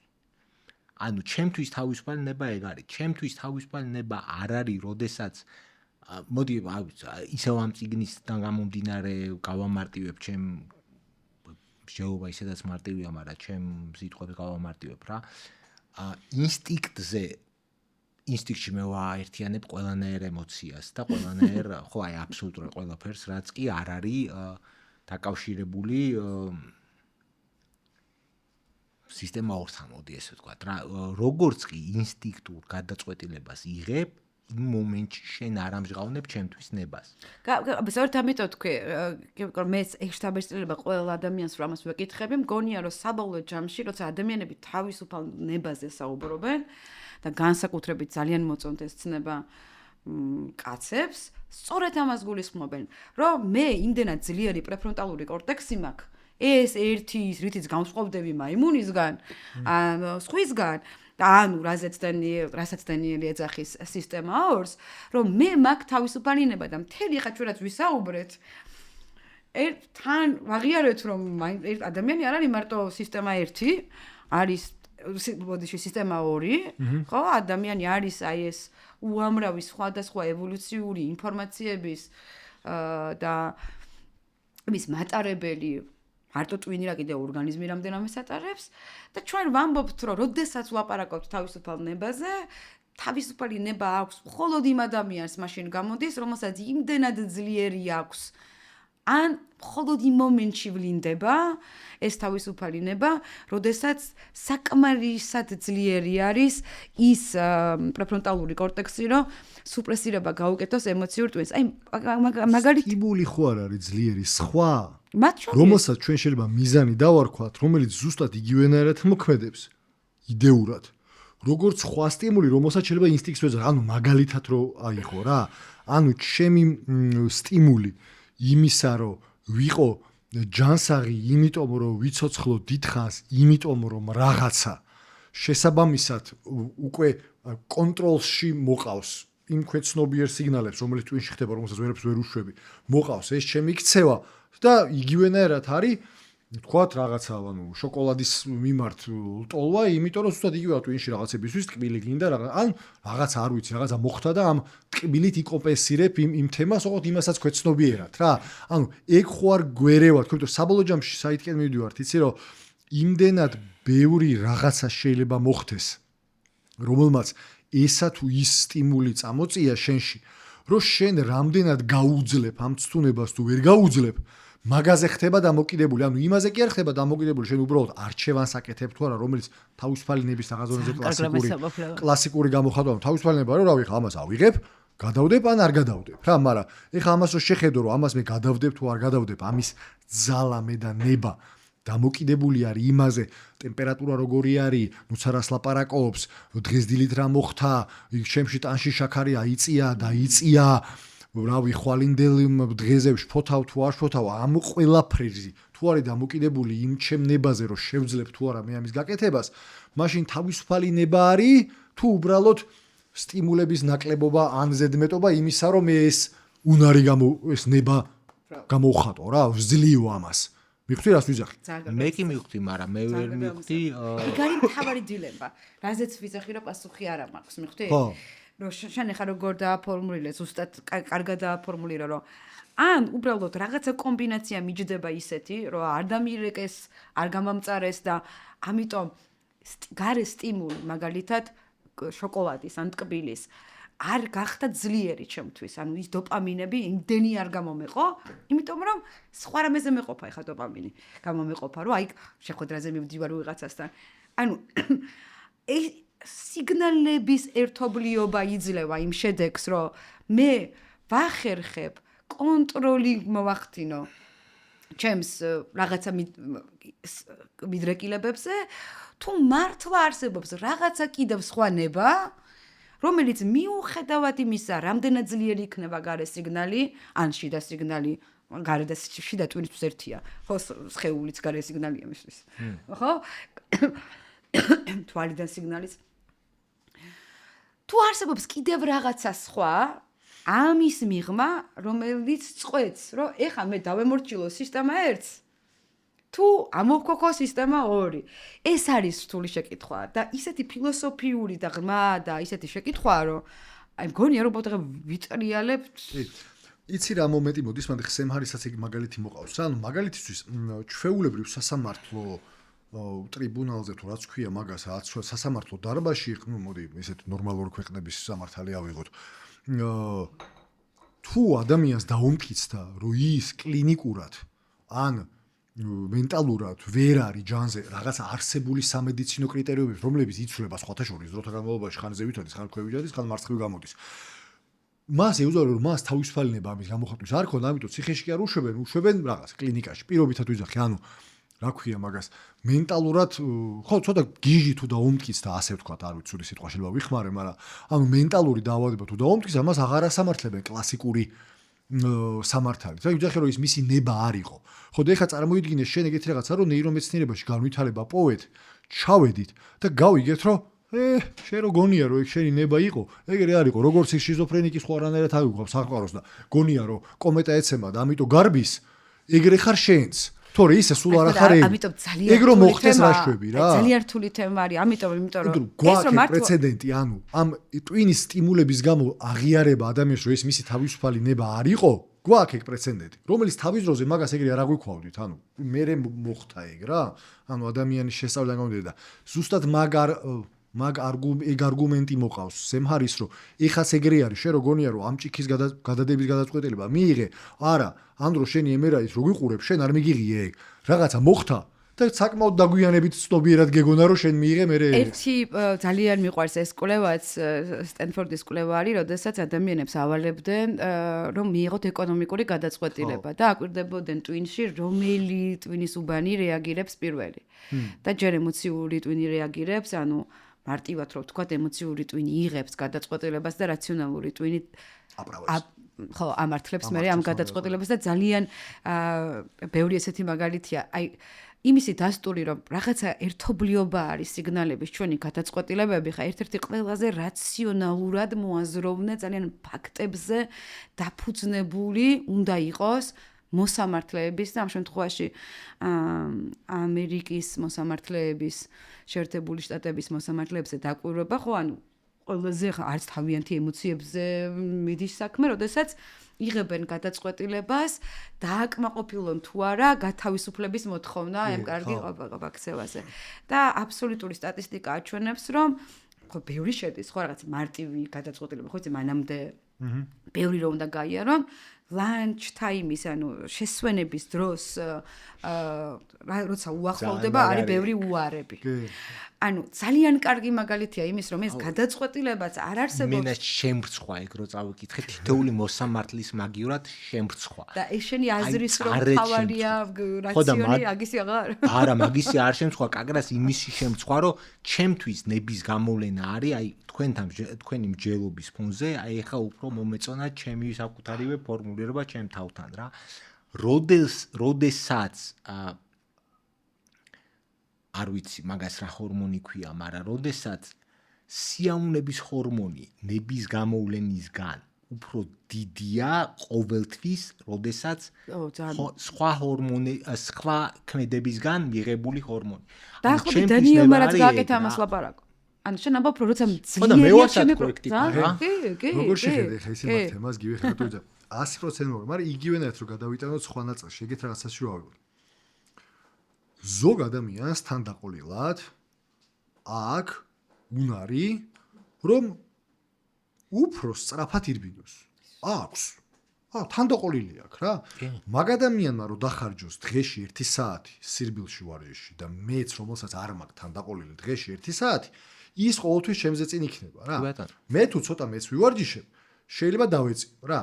რას გულისხმობ, მაგრამ კონტროლის ქვეშ ის რომ ის მას ფორა ქონდა, ჩემში არა. ეხლა რო წარმოიდგინო იგივენაირად რომ ზოგ ადამიანს შეიძლება მე რა წარმოგიდგენ არ მაქვს აი ვარაუდობ ბჟილო. ხო, რო წარმოიდგინო რომ მე თან დაყოლილად მეტი უნარი მაქვს იმისა რომ შიმშილის და მიუხედავად შევინარჩუნო რაციონალურობა. და შენ ნაკლები, მაგრამ ვერც მე და ვერც შენ საბოლოო ჯამში მაგას ვერ ვაკონტროლებთ. უბრალოდ საწყისი ეტაპი გვაქვს ანიქით ან აქეთ. მაგრამ lunch time-ი ორივეს პირველი საათი გვაქვს. როგორც წესი საშუალოდ ორივენი დილის 9 საათზე ვსაუბრობთ, ამიტომ უბრალოდ პირველი საათი რომ მოდის, ჩემი თანდაყოლილი უნარი შენზე წინ არის და ანუ მე უფრო რაციონალურ გადაწყვეტილებას ვიღებ. თუმცა ეს დრო თუ გავწელეთ, მეც ჩემი სუპერ თავისუფალი ნების და მიუხედავად რომ მივახწევ იმ შემცირებას, შიმშილიშას, მან გამეთიშება მე მაინც ეს. ანუ მაინც გამეთიშება მე ეს ნება. არ არსებობს ეს ჩემი ნება, მიუხედავად შიმშილის არ არსებობს. შიმშილის დონის ჩემ ატანაზე არის დამოკიდებული, რომელიც უბრალოდ თანდაყოლილად ან მაქვს ან არა მაქვს. ან ვივარჯიშებ არ ვიცი. ისე ეგეთ ვიცი რა შეიძლება შემოგთავაზე? ხო მიხვდი რა საერთოდ მე გავიგი აბსოლუტურად. ვაი და ეგ არის. ხო და ვაი და ეგ არის კი არა, ოკეი ეგ იყოს. მე პირადად არ მაქვს მაგასთან ვაფშე არ საერთოდ არანაირი რა ქვია, კონტრარგუმენტის საჭიროებაც კი არ მაქვს რა. ანუ მე ოკეი ვარ რომ ეგ იყოს ნება და როგორც სმენა მუსიკალური შეიძლება ვიღაცას კონდეს, ვიღაცას არ კონდეს, why not იყოს ეგრე, შეიძლება ვიღაცას კონდეს ნება, ვიღაცას არ კონდეს და როგორც უსმენო ადამიანზე ვამბობთ რომ უსმენოა, ისე გავაგზელებ მე თქმას, რომ ის ადამიანი არის უნებისყოფ. და როგორც იმას აქვს უფლება ჩემზე თქვას უსმენოო, ისე მე მაქვს უფლება მასზე ვთქვა რომ უნებისყოფ. ეხლა ჯოკერი რო გამოუშვა? გინდა რო გითხრა რომ უსმენო და სმენიანი არის და უბრალოდ სპექტრი არის ეგეც? არ ვიცი არც ერთი სიტყვა რაც მაქედან ანუ არ არსებობს უსმენო და სმენიანი. ეს არის ჩვენი მოგონილი და უბრალოდ სპექტრის ნაწილს ვეძახით ჩვენ ან უსმენოს ან სმენიას, თორე არ არსებობს უსმენო და სმენიანი. ისე როგორც მეტალური დაავადებები, სპექტრია. ხო და რო გითხრა რომ ეხა ამ ჯოკერი ის არის ეს რომ ზუსტად როგორც უსმენო და სმენაზე არის, ნებისყოფიანი და უნებისყოფო კი არ არის. არის სპექტრი, რომელშიც რეალურად არც ერთ ნება არ აქვს. უბრალოდ ზოგის გამოვლენება სპექტრის არის ისეთი რომ ჩვენ მაგას ვეძახით რომ ამან ნება გამოიჩინა და ზოგს ვეძახით რომ ნება არ გამოიჩინა. ძალიან კარგი მაგალითი მინდა ოკეი, მაგაზე თანახმავარ. არა, ბიჭო, თანახმავარ. ძალიან კარგი მაგალითი მინდა ამაზე რომ მაგალითად არის ადამიანი რომელსაც ბუნებრივად ძალიან სიამოვნებს დოკუმენტებთან მუშაობა. აი მაგალითად ჩვენი მეგობარი ნინა. ან ბუნებრივად მის გვახევს თავზე ეხა ამ ყველაფერს მაგას რო მოისმენს, ხო ეხა. ანუ ნახე, ძალიან კარგად ხსნიდა ჩემთვის ლევანი აი ამ ყველაფერს. რომ ადამიანს ბუნებრივად უფრო იულად გამოზდის იყოს თანმიმდევრული. იმიტომ რომ თვითონ მისივე სისტემა ერთი ამაში ბავშვობიდან გამომდინარე ან გენეტიკიდან გამომდინარე სიამოვნებას ნახულობს, რომ იყოს თანმიმდევრული. არის მეორე ტიპის ადამიანი, მაგალითად მე, რომელსაც თანმიმდევრულობაში კი არ ნახულობს სიამოვნებას ახალ აღმოჩენაში, სიახლეში, ხო, ასეთ იმაში. მე როცა მინდა რომ ნებისყოფით გავაკეთო რაღაცა, რაც მე გაცილებით მეტი კოგნიტური კონტროლი ქვია შენაზეც ლაპარაკობ, ეგზეკუტივ კონტროლ, კოგნიტური კონტროლის ხარჯვა მიწევს, იგივე დავალება, იგივე რუდუნებით გავაკეთო და გზად არ მეყოფა. მიხვდით, ის რასაც შენ კოგნიტური კონტროლი გაქვს, შეიძლება და რასაც ეძახინებას სხვა ადამიანისთვის ის 10 ჯერ ძვირიჯდებოდეს. მიხვდი? აი, რა არის ის ხარჯი? ანუ შენ როცა ლაპარაკობ რო კოგნიტური კონტროლს მე ვეძახი ადამიანის ფუნდამენტურ თავისუფალ ნებას, შენ რეალურად ლაპარაკობ ერთ-ერთ რაღაცა ტვინის ერთ-ერთ უბანზე კონკრეტულ საკითხებთან მიმართებაში. ანუ კოგნიტური უნარი რისი რომ არიტიროს? თუ კოგნიტური უნარი რისი რომ არიჩხუბოს? რომელ კოგნიტურ კონტროლის უნარზე საუბრობ? აკეთოს ის რაც თავისი მომავლისთვის კარგია? არა. მოდი ჯერ დავიწყოთ იმით, რომ მე არ გედავებით არავის ვერანაირ. ხო, შევთანხმდით რომ კითხვების ასვით ვსჯელობთ, რომ წარმოდგენ არ გვაქვს თავისუფალება გვაქვს თუ არა, გავიგე კაცო, მე ამ ჯელობაში გეუბნებით, რომ არ მაქვს დავის პოზიცია. ანუ არ მაქვს დავის პოზიცია. მე ოკეი ვარ, რომ ყველაფერი ამ ცხოვრებაში, ამ სამყაროში არის სპექტრზე. საერთოდ ყველაფერი, როგორც არსებობს უფრო დიდი განათება და უფრო ნაკლები განათება, აი ეგრე მიმაჩნია, რომ არის ყველაფერი და როცა ვამბობ მე პირადად როცა ვამბობ, რომ არის ნებისყოფა, მე გულისხმობ, რომ ვიღაცებთან სხვა ნებისყოფებთან შედარებით მეტი. რასთან მიმართებაში კიდევ ერთი მდგენელი გავიწყდება. ნებისყოფა კრეატიულობის თუ ნებისყოფა რაღაცა რუტინული საქმის? კი ბატონო, კი, მაგასაც მოვყვები რა. ნებისყოფას ვამბობ, ჩემთვის ნებისყოფა არის მარტო ის, რაზეც ამბობ, რომ მე ამას გავაკეთებ და ვერ აკეთებ. ეგ არის ჩემთვის მე რა მგონია რომ უნდა გააკეთო და შენ არ აკეთებ, ეგ არ არის ნებისყოფა. ეგ არის ჩემი სურვილები შენთან მიმართებით რა.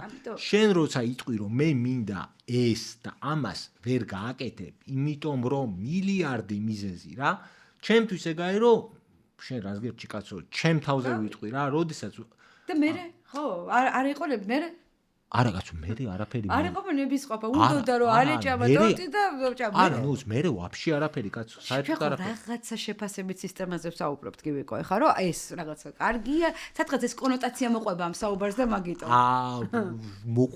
გინა მოყვებოდეს, გინა არ მოყვებოდეს. უფრო მაგარი თემა რა, რომ ეგრე რო აღმოჩნდეს რა, რომ წარმოიდგინე რომ ეს რაღაცა სიხშირით, ეს იყრებოდეს კამათლები. და აი რაღაც მარტო ამ უჯრედში რაც ჩავარდება, იქიდან კონდეს შენ არჩევანი რა. მარტო მაგაზე კონდეს არჩევანი. დანარჩენი რაც გარეთ გავარდება, უბრალოდ ვერც ხედ ვერც ირჩევდე. და ეგრეც არ არის რო. ხო და მაგ შემთხვევაში აი რო წარმოიდგინო, ეგეთი თამაში რო წარმოიდგინო რა, რომ თავისუფალი ნება გაქვს, რომ რომელი კამათელიც არის ხა ამ უჯრაში, ნებისმიერი შენი ცხოვრებისეული გზა არის. ეს კამათლები არის ცხოვრებისეული გზები რა. ნებისმიერი შეგიძლია მიიღო. მაგრამ ეგეთი წესი აქვს ამ თამაშს. აი ხა ჩვენ ამას ავაგდებთ და რაღაცები დავარდება. რაც დავარდება, იქიდან აიღებ. აი ეგეთი სტილი რო წარმოიდგინო, თან გაქვს თავისუფალი ნება გამოდის, ანუ ილუზია იმისი, რომ მე ავარჩიე ეს, მაგრამ თან არა გაქვს, იმიტომ რომ ის შენ არჩევანის ფერსოჩის კი არ ამოვარდა. იმიტომ რომ რენდომლი აიყარა რაღაცა, ყველა ჯერზე. ანუ როგორ ერთხელ კი არა და გენეტიკაში კი არ აიყარა, ერთხელ ჯერზე. ანუ ყოველ წამში აი ეს რაღაცები იყრება და შენ მაშინ მარტო ეგوارდება რაღაცა. შენ ეხა კიდე უფრო დახვეწე ფორმულირება რა. თავისუფალი ნება არის მოცემულობაში არჩევანის გაკეთება. ხო, მაგრამ მოცემულობაში თუ არანაირი ნება არ აქვს. მე არ მithქვამს რომ მოცემულობაში ნების გაკეთება, ესა მოცემულობის შექმნა არის. მაგას ეგ არის საინტერესო რა. მე ვამბობ რომ კარგი მე მოცემულობის მიმართ მაგ ძალიან მკვეთრი დამოკიდებულება რა, ყველაფერში აბსოლუტურად რა. მოცემულობა არის მოცემულობა რა და ერთ-ერთი მე რაც შემიძლია პირადად გივის არის იმ მოცემულობაში ვიცხოვრო. Good. და ეს მოცემულობის ცხოვრება არის ჩემი ნებიების გამოხატვის ჯაჭვი. ხშირად როცა ვერ გამოვხატავ, იმ მოცემულობაში მე ვიღებ X შედეგებს, როცა გამოვხატავ, მე ვიღებ Y შედეგებს. მე მინდა Y შედეგი, მინდა X შედეგი, ეგ ჩემი გადასაწყვეტია რა, ნუ გინდა ჩემი იყოს, გინდა გენეტიკის ფეხებზე მკიდია, მაგრამ ნუ თუ ვამბობ ხმამაღლა რომ მე მინდა Y შედეგი და ერთ ადგილს აუ რატო ჰიპოთეტურად რა ვსაუბრობ, მე მინდა რომ დავდიოდე გამართულად რა და ამისათვის ერთ-ერთი გზა არის რომ მე კეთილი ვინებო და დღეში X რაოდენობა ნაბიჯების გადავდგა. მე ამას არ ვაკეთებ. მე შესაბამისად ამ ჩემს აქციელს ვაფასებ უნების ხოვობად.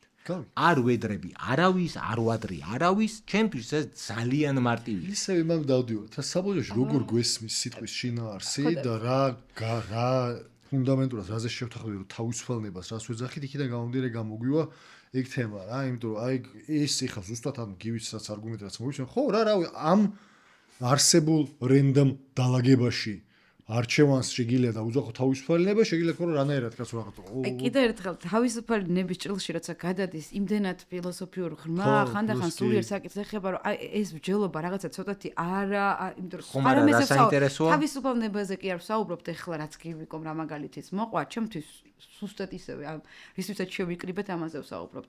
სისტემა 2 იღებს გადაწყვეტილებას თუ სისტემა 1. და ანუ თავისუფალი ნება გაცილებით ღრმა და ფილოსოფიური საკითხია და ჩვენ ახლა ამიტომ იყო კითხები დავიყვანეთ სისტემა 2-ზე და სისტემა 1-ზე. სისტემა 2-მა იცის რომ იმისთვის რომ გამართულად ვიარო, უნდა დღეს აუდგე და 1 კილომეტრი ფეხით გავერდე, სისტემა 2-ს უნდა Netflix-ის ყურება. ეს 1-ს ბოდიში. სისტემა 1 დოპამინი გამომუშავდება Netflix-ზე და სკროლვაზე. სხვა შორის HBO-ზე ამ ბოლო დროს რაც შემოვიდა ჩვენთან რა.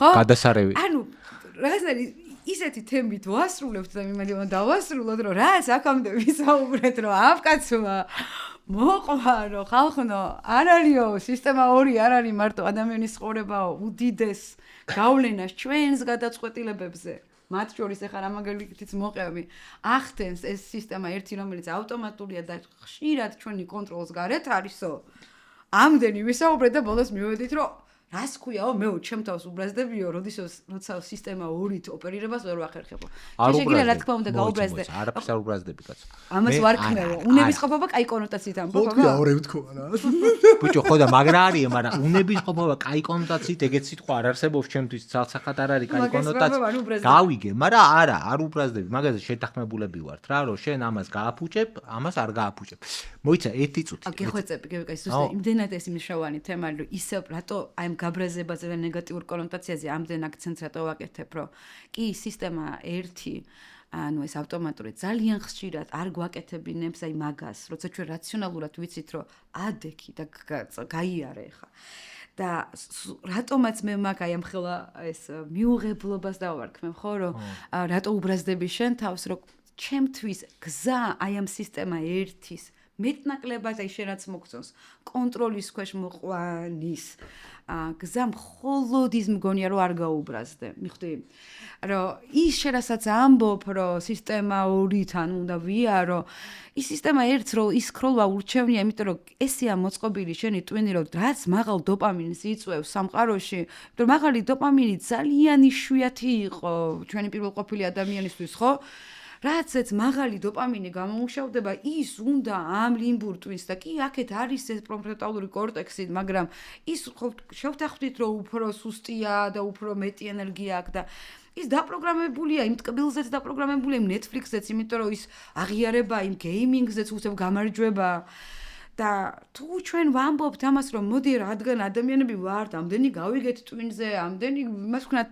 აგერ წავიკითხეთ ეს ციგნები მოგვეწონა რა ვუყოთ ეხლა ავხრათ ეხლა ეს მაიმუნები ვართ კი არა ჩემი ხედვა არის რომ ის უყოთ რომ პირველ რიგში არ გავუბრაზდეთ ჯერ ამით დავიწყოთ რომ ანუ ბრძოლა კი არ გამოუცხადოთ და ლევანმა ძალიან კარგად დააფორმულირა ეს მოდი რა ჯერ მივიღოთ და გავიცნოთ და ხელი ჩამოვართვათ და იმიტომ გავაკეთე აქცენტი რომ ნეგატიური კონოტაციით ამბობთ თქო ამას და თუ არ ამბობ ნეგატიური კონოტაციით და ამბობ რომ ხო რა ვიცი ესეა ხანდახან მე გამომივა ხანდახან არა მაშინ მოდი ხა იმაზე ის კითხვა დავსვათ რა უნდა გავაკეთოთ ჩვენ იმისთვის რომ სისტემა 1 თანხმდრაში მოვიყვანოთ ხოლმე სისტემა 2-თან და არა ის რომ მე მიმაჩნია რომ ინსენტივები როგორ დაულაგოთ ხო როგორ დავალაგოთ ამისთვის არსებობს ძალიან ბევრი მექანიზმი როგორ დავალაგოთ მოიცა სანამ ხო არა პირველ რიგში არა მოიცა პირველ რიგში რაღაცას ამბობდი და იქნებ არა ხო სანამ მექანიზმზე გადავხდი არა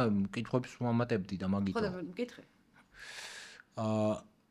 ბიჭო პირველ რიგში რის კითხვა მინდოდა იცი რომ ეხლა ამდენი ვილაპარაკეთ რა და თან ის მაქვს ნანახი ახალი ის ეპიზოდი რაც გავაზრდა. ცოცხლად რო ტვირი და დომაგიდაზე. ხო, ცოტა ის ვარ და უცებ დამარტყარ ბჭო.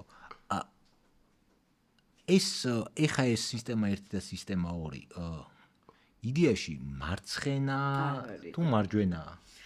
საერთოდ ეს ცნება მარცხენა და მარჯვენა ჰემისფეროსი ცოტათი არის უტრირებული, ესე არ არის, ანუ ყველა ამ იმას აქვს მარცხენაც და მარჯვენაც, არის სხვაობები, აი მარცხენა და მარჯვენა ჰემისფეროში, მაგრამ არა ასეთი, რომ ეს არის მარცხენა რაციონალური. მაგრამ მე ვაჭროს ეგ არ ვიცოდი, ეხლა მესმის პირველად ამ ცხოვრებაში.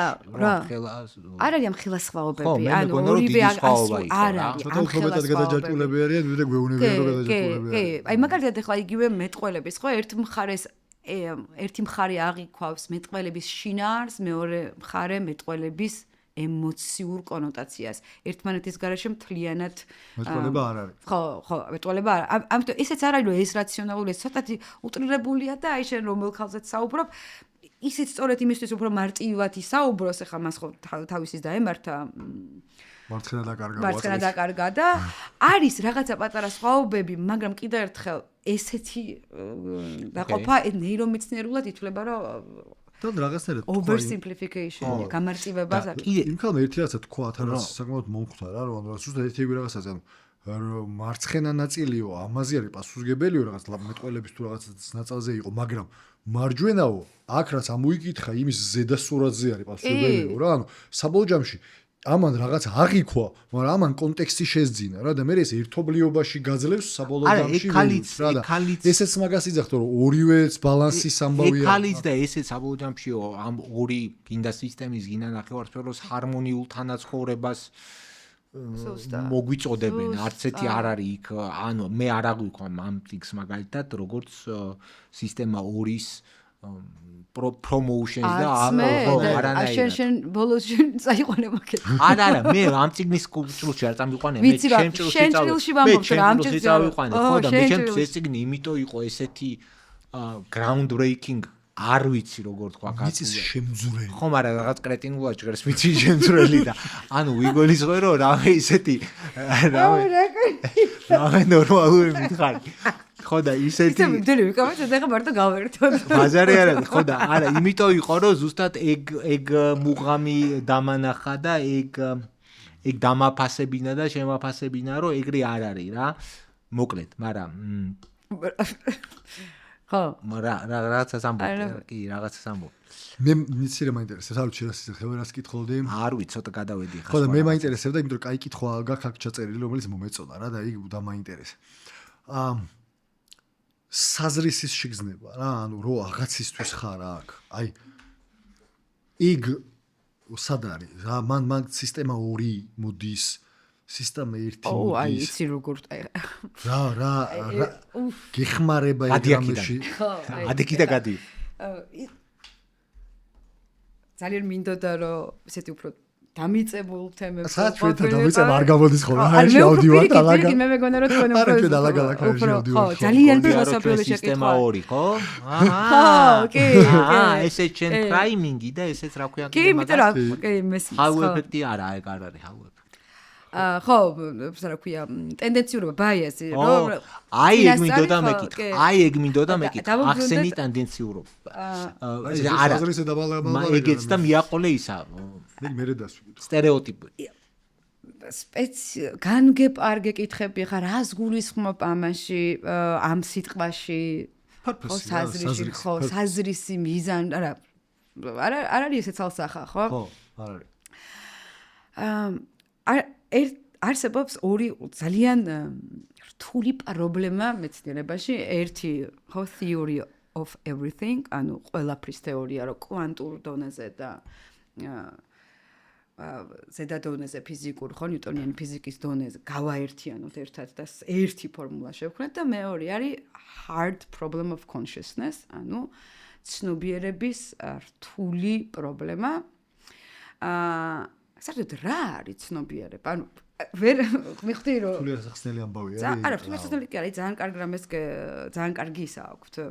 ესე ქვია, რომ ეს არის ის რაზეც ჯერ მეცნიერებას პასუხი არ აქვს, ნეირომეცნიერებას. წარმოიდგინე ნეირომეცნიერი, რომელმაც იდეალურად შეისწავლა თვალი და ხედველობის კორტექსი როგორ მუშაობს. აი, დეტალებში მოგიყვება, როგორ ეცემა სხივი, ამ სიხშირის, როგორ თარგმნის მერე ეს დები წითლად, მერე ხედველობის კორტექსის ეს ამდენი, ეს ყველაფერს დეტალურად მოგიყვება. მაგრამ თვითონ ბრმა და ცხოვრებაში წითელი არ უნახავს. ეგრე ვართ ეხა ჩვენ, როცა ცნობიერებაზე ვლაპარაკობთ. რა, ხო, ანუ კარგად ჟღერს ინგლისურად ბოდიში გადავთავგოთ მე how it feels redness and how it feels to be me. ეს შეგრძნება როგორია აღიქვა წითელი, როგორია ვიყო მე, როგორია ვიყო ღამურა. ეს შეგრძნება რა არის? სად კეთდება ტვინში? როგორ კეთდება? ეგ ამას ჩვენ პასუხი არ აქვს. ეს არის როგორი ის რომ მათ ხო მივდივართ როგორ ფილოსოფიაში რომ არსებობენ მატერიალისტები, რომლებიც ამტკიცებენ დღემდე, რომ ჯერ უბრალოდ არ მიგვიგნია, ანუ ძალიან ბევრი რამე არის ეს ტვინზე არ ვიცით და ცოტაც და ყველაფერი მატერიის შედეგი არის და ეს ცნობიერებაც, სულიერება, რაც კიდე დაარქვი, არის ამ ნეირონების, ჰორმონების ამათი კომბინაციის შედეგი. ოღონდ ჯერ კარგად ვერ ვნახეთ, სად არის კონკრეტულად ეს ცნობიერება. ეს არიან ადამიანები, რომლებიც მიიჩნევენ, რომ თვათ ასე არ არის და ცნობიერება, ანუ ამას პანის ქვია, ხო? რომ ცნობიერება არის ფუნდამენტური თვისება სამყაროსი, ანუ თითოეული ატომის დონეზე ცნობიერება არსებობს და სწორედ ამიტომ რომელიც ჩემთვის ძალიან ლამაზი თეორია, ანუ კვანტურ დონეზე რო ჩადიხარ იქ სადაც ველია, იმ ველს რა ვიცით რო არ აქვს ცნობიერება, ხო? ანუ ეს არის ერთი ძალიან ბევრი მიმართულება და არის რომ პირიქით ის ცალკე განყენებულია რაღაცა ცნობიერი, ნუ რომელსაც მეცნიერება ამ ვერსიას უარყოფს, იმიტომ რომ არანაირი დასტური არ მაშინ უნდა გავლენას ახდენდეს რაღაც და რაღაც. ამიტომ ეს რა არის ცნობიერება? ამას ქვია hard problem of consciousness. სად იკეთდება ეს? ამიტომ როდესაც მიზნებზე და ესეთ თემებზე ვსაუბრობთ, ოღონდ აღმატებულს, ოღონდ მისიებს, ჩემთვის ძალიან რთულია იმის გარეშე თუ პასუხი არ მაქვს იმაზე, სად არის ეს ცნობიერება. ის ბუდისტი რო დაჯდება იქ, ან დაყუდებული ბერი რო გადაწყვეტს, რომ აი ეს მიზანი აქვს, რომ განერიდოს ყველა ამ გენეტიკური კოდის საწინააღმდეგოდ იაროს და იპოვოს ის თავისი გასხივოსნება შეგნით, ეს მიზანი სად კეთდება? ცნობიერში, ხო? და თუ არ ვიცი სად კეთდება ტვინში ცნობიერი ასეთი ტიპის მიზნებზე, ანუ როგორც კი ეგოს გარეთ რაღაცა მიზნები შემოდის, ეს ძალიან რთული ამბავი ხდება. და რაც შეეხება ასეთ კონკრეტულ მიზნებს, მოდი ახლა 1 კილომეტრი გავიარო. ეს ძალიან დიდწილად არის პრეფრონტალური კორტექსის სისტემური ამბავი. დაგვახია საზრი თავზე ერქვა ამას. ზუსტად. მე მგონი კარგი დროა რომ ურჩეთ? კი, კაი დრო არის, შენ თუ არა გაქვს რამე ესეთი დარჩენილი. იმაზე სტერეოტიპებზე გაინტერესებდა მე მგონი, ხო? ბიჭო, ხო, სტერეოტიპებზე მართლა მაინტერესებდა რა, იმიტომ რომ სტერეოტიპული ამბავი სტერეოტიპები მართლა მაინტერესებს. აუ რამ ხელათ ემიდო გადმოვედი და პატარა. ხო, არა, იმიტომ კარგია, გრე არ ჯობია კაცო. არა, სტერეოტიპის დვიჟენია დამაინტერესა არა, დამაფიქრა რა, რომ აი როგორ ვასტერეოტიპებთ ადამიანები ბევრ რაღაცას, ყველაფერს. აი ამას აქ რატო შენი აზრით? ხო და აი შენთან მაქვს ეკითხვა კაცო. მაგ ეგ აქ ბანკირი ლინდას ისა აქ. მაგალითი ამას რა. უფრო ის იყო ალბათობის ამოვარდნა იყო უფრო ვიდრე სტერეოტიპი. არა, სტერეოტიპების და ალბათობის თემა არა, იმდენად დასტერეოტიპებულები ვარ და სისტემა ერთი იმდენად სტერეოტიპული გაგებაა, რომ აქეთ ხარეს სისტემა 2-ის მარტივი ალბათობის ლოგიკა ენერგოეფექტური ტვინი არის რა. ენერგოეფექტური ტვინი არის და მას ურჩევნია რომ რაღაცები ჩასვას ერთ კონკრეტულ ყუთში და ბევრი აღარ იფიქროს მაგაზე რა. ამიტომ ჩვენი ტვინი გეუბნება რომ მარტივად რა თუ სტატისტიკური ხდომილება მას მის გონებაში ესეთია რომ ეს აქ არის ბევრი ის მაგას დაიმახსოვრებს და იტყვის რომ ეს არის ესეთი. იმიტომ რომ ბევრი აღარ იწოლოს მაგაზე რა. ანუ სტერეოტიპი მოდის იქიდან რომ უბრალოდ მალსახმობი არის რა. მოკლე გზა არის იმისა რომ ყველა ჯერზე თავიდან არ დაიწყოს ამ რაღაცის თვისებების მიწებება რა და მაგას ქვია სტერეოტიპი. რა სტერეოტიპი არის წინასწარ ჩამოყალიბებული დასკვნა, რომ მე ეს დასკვნა გამოვიყენო მე ჩემი რეაქციისთვის რა. ამას ვაკეთებ, იმიტომ რომ მე ვარ ენერგოეფექტური ტიპი და ნაკლები ენერგია უნდა დავხარჯო. ეგ არის მთელი არსი. ეთახმები შესანიშნავად ახსნა და მთავარი აზრი არის სწორედ ის, რომ ტვინი არის პროგნოზირების მანქანა. prediction machine. ხო, პროგნოზირების მანქანა და მისთვის ადვილია მოდელებად ფიქრი. არის ენერგოეფექტური და თან ამართლებს. ძალიან ხშირად ამართლებს. მიხვდი იმ ხელა სტერეოტიპები, იმიტომ რომ ხარჯი არ აქვს ეგრე მუშაობას რა. რა თმიდა ხამდენი ვიფიქრო ისად ჩვენ და ისინი. ჩვენ სტერეოტიპი მეხმარება იმაში, რომ ვარსებობთ ჩვენ და არსებობენ ისინი. რა ვიცი მე ხა ის კარგია, ცუდია, ისინი მორჩა ცუდია. ესე უფრო ჩემთვის გადარჩენის ალბათობას ეს უფრო მიზრდის. ოკეი. ბოლო ტრადიციული კითხვა. გვირჩიე ერთი წიგნი და ვის ისურვებდი, ვის ეხა სახელი გვარი არის რა უცლებია, აი დაახლოებით ვისთან ერთად ესეთ ფორმატში მაგ წიგნზე ისაუბრებდი. ჭილასთან ერთად ვისაუბრებდი ამ წიგნზე. ამაგარი ამ წიგნზე რა წიგნი? რა წიგნზე და big picture ეს არის მათ ვისაც უნდათ იპოვონ ჩემი დღეს ისეთი მთავარი წიგნი არის რომ ნეირომეცნიერების შემდეგ ძალიან შემიყვარდა კვანტური ფიზიკა და ამიტომ ისეთ ადამიანთან ვისაც გესმის ვისაც ეს ესმის ეს არის წიგნი საზრისზე ჩემთვის. ან უბრალოდ ახსნა იმისი თუ რატომ ტვინის გარეთ რა ხდება კვანტურ დონეზე და ოღონდ არა კვანტურ დონეზე მხოლოდ აი აქედან ჩვენ რა მიზნები შეიძლება ცხოვრებაში ვქონდეთ. დიდი სურათი ვისი?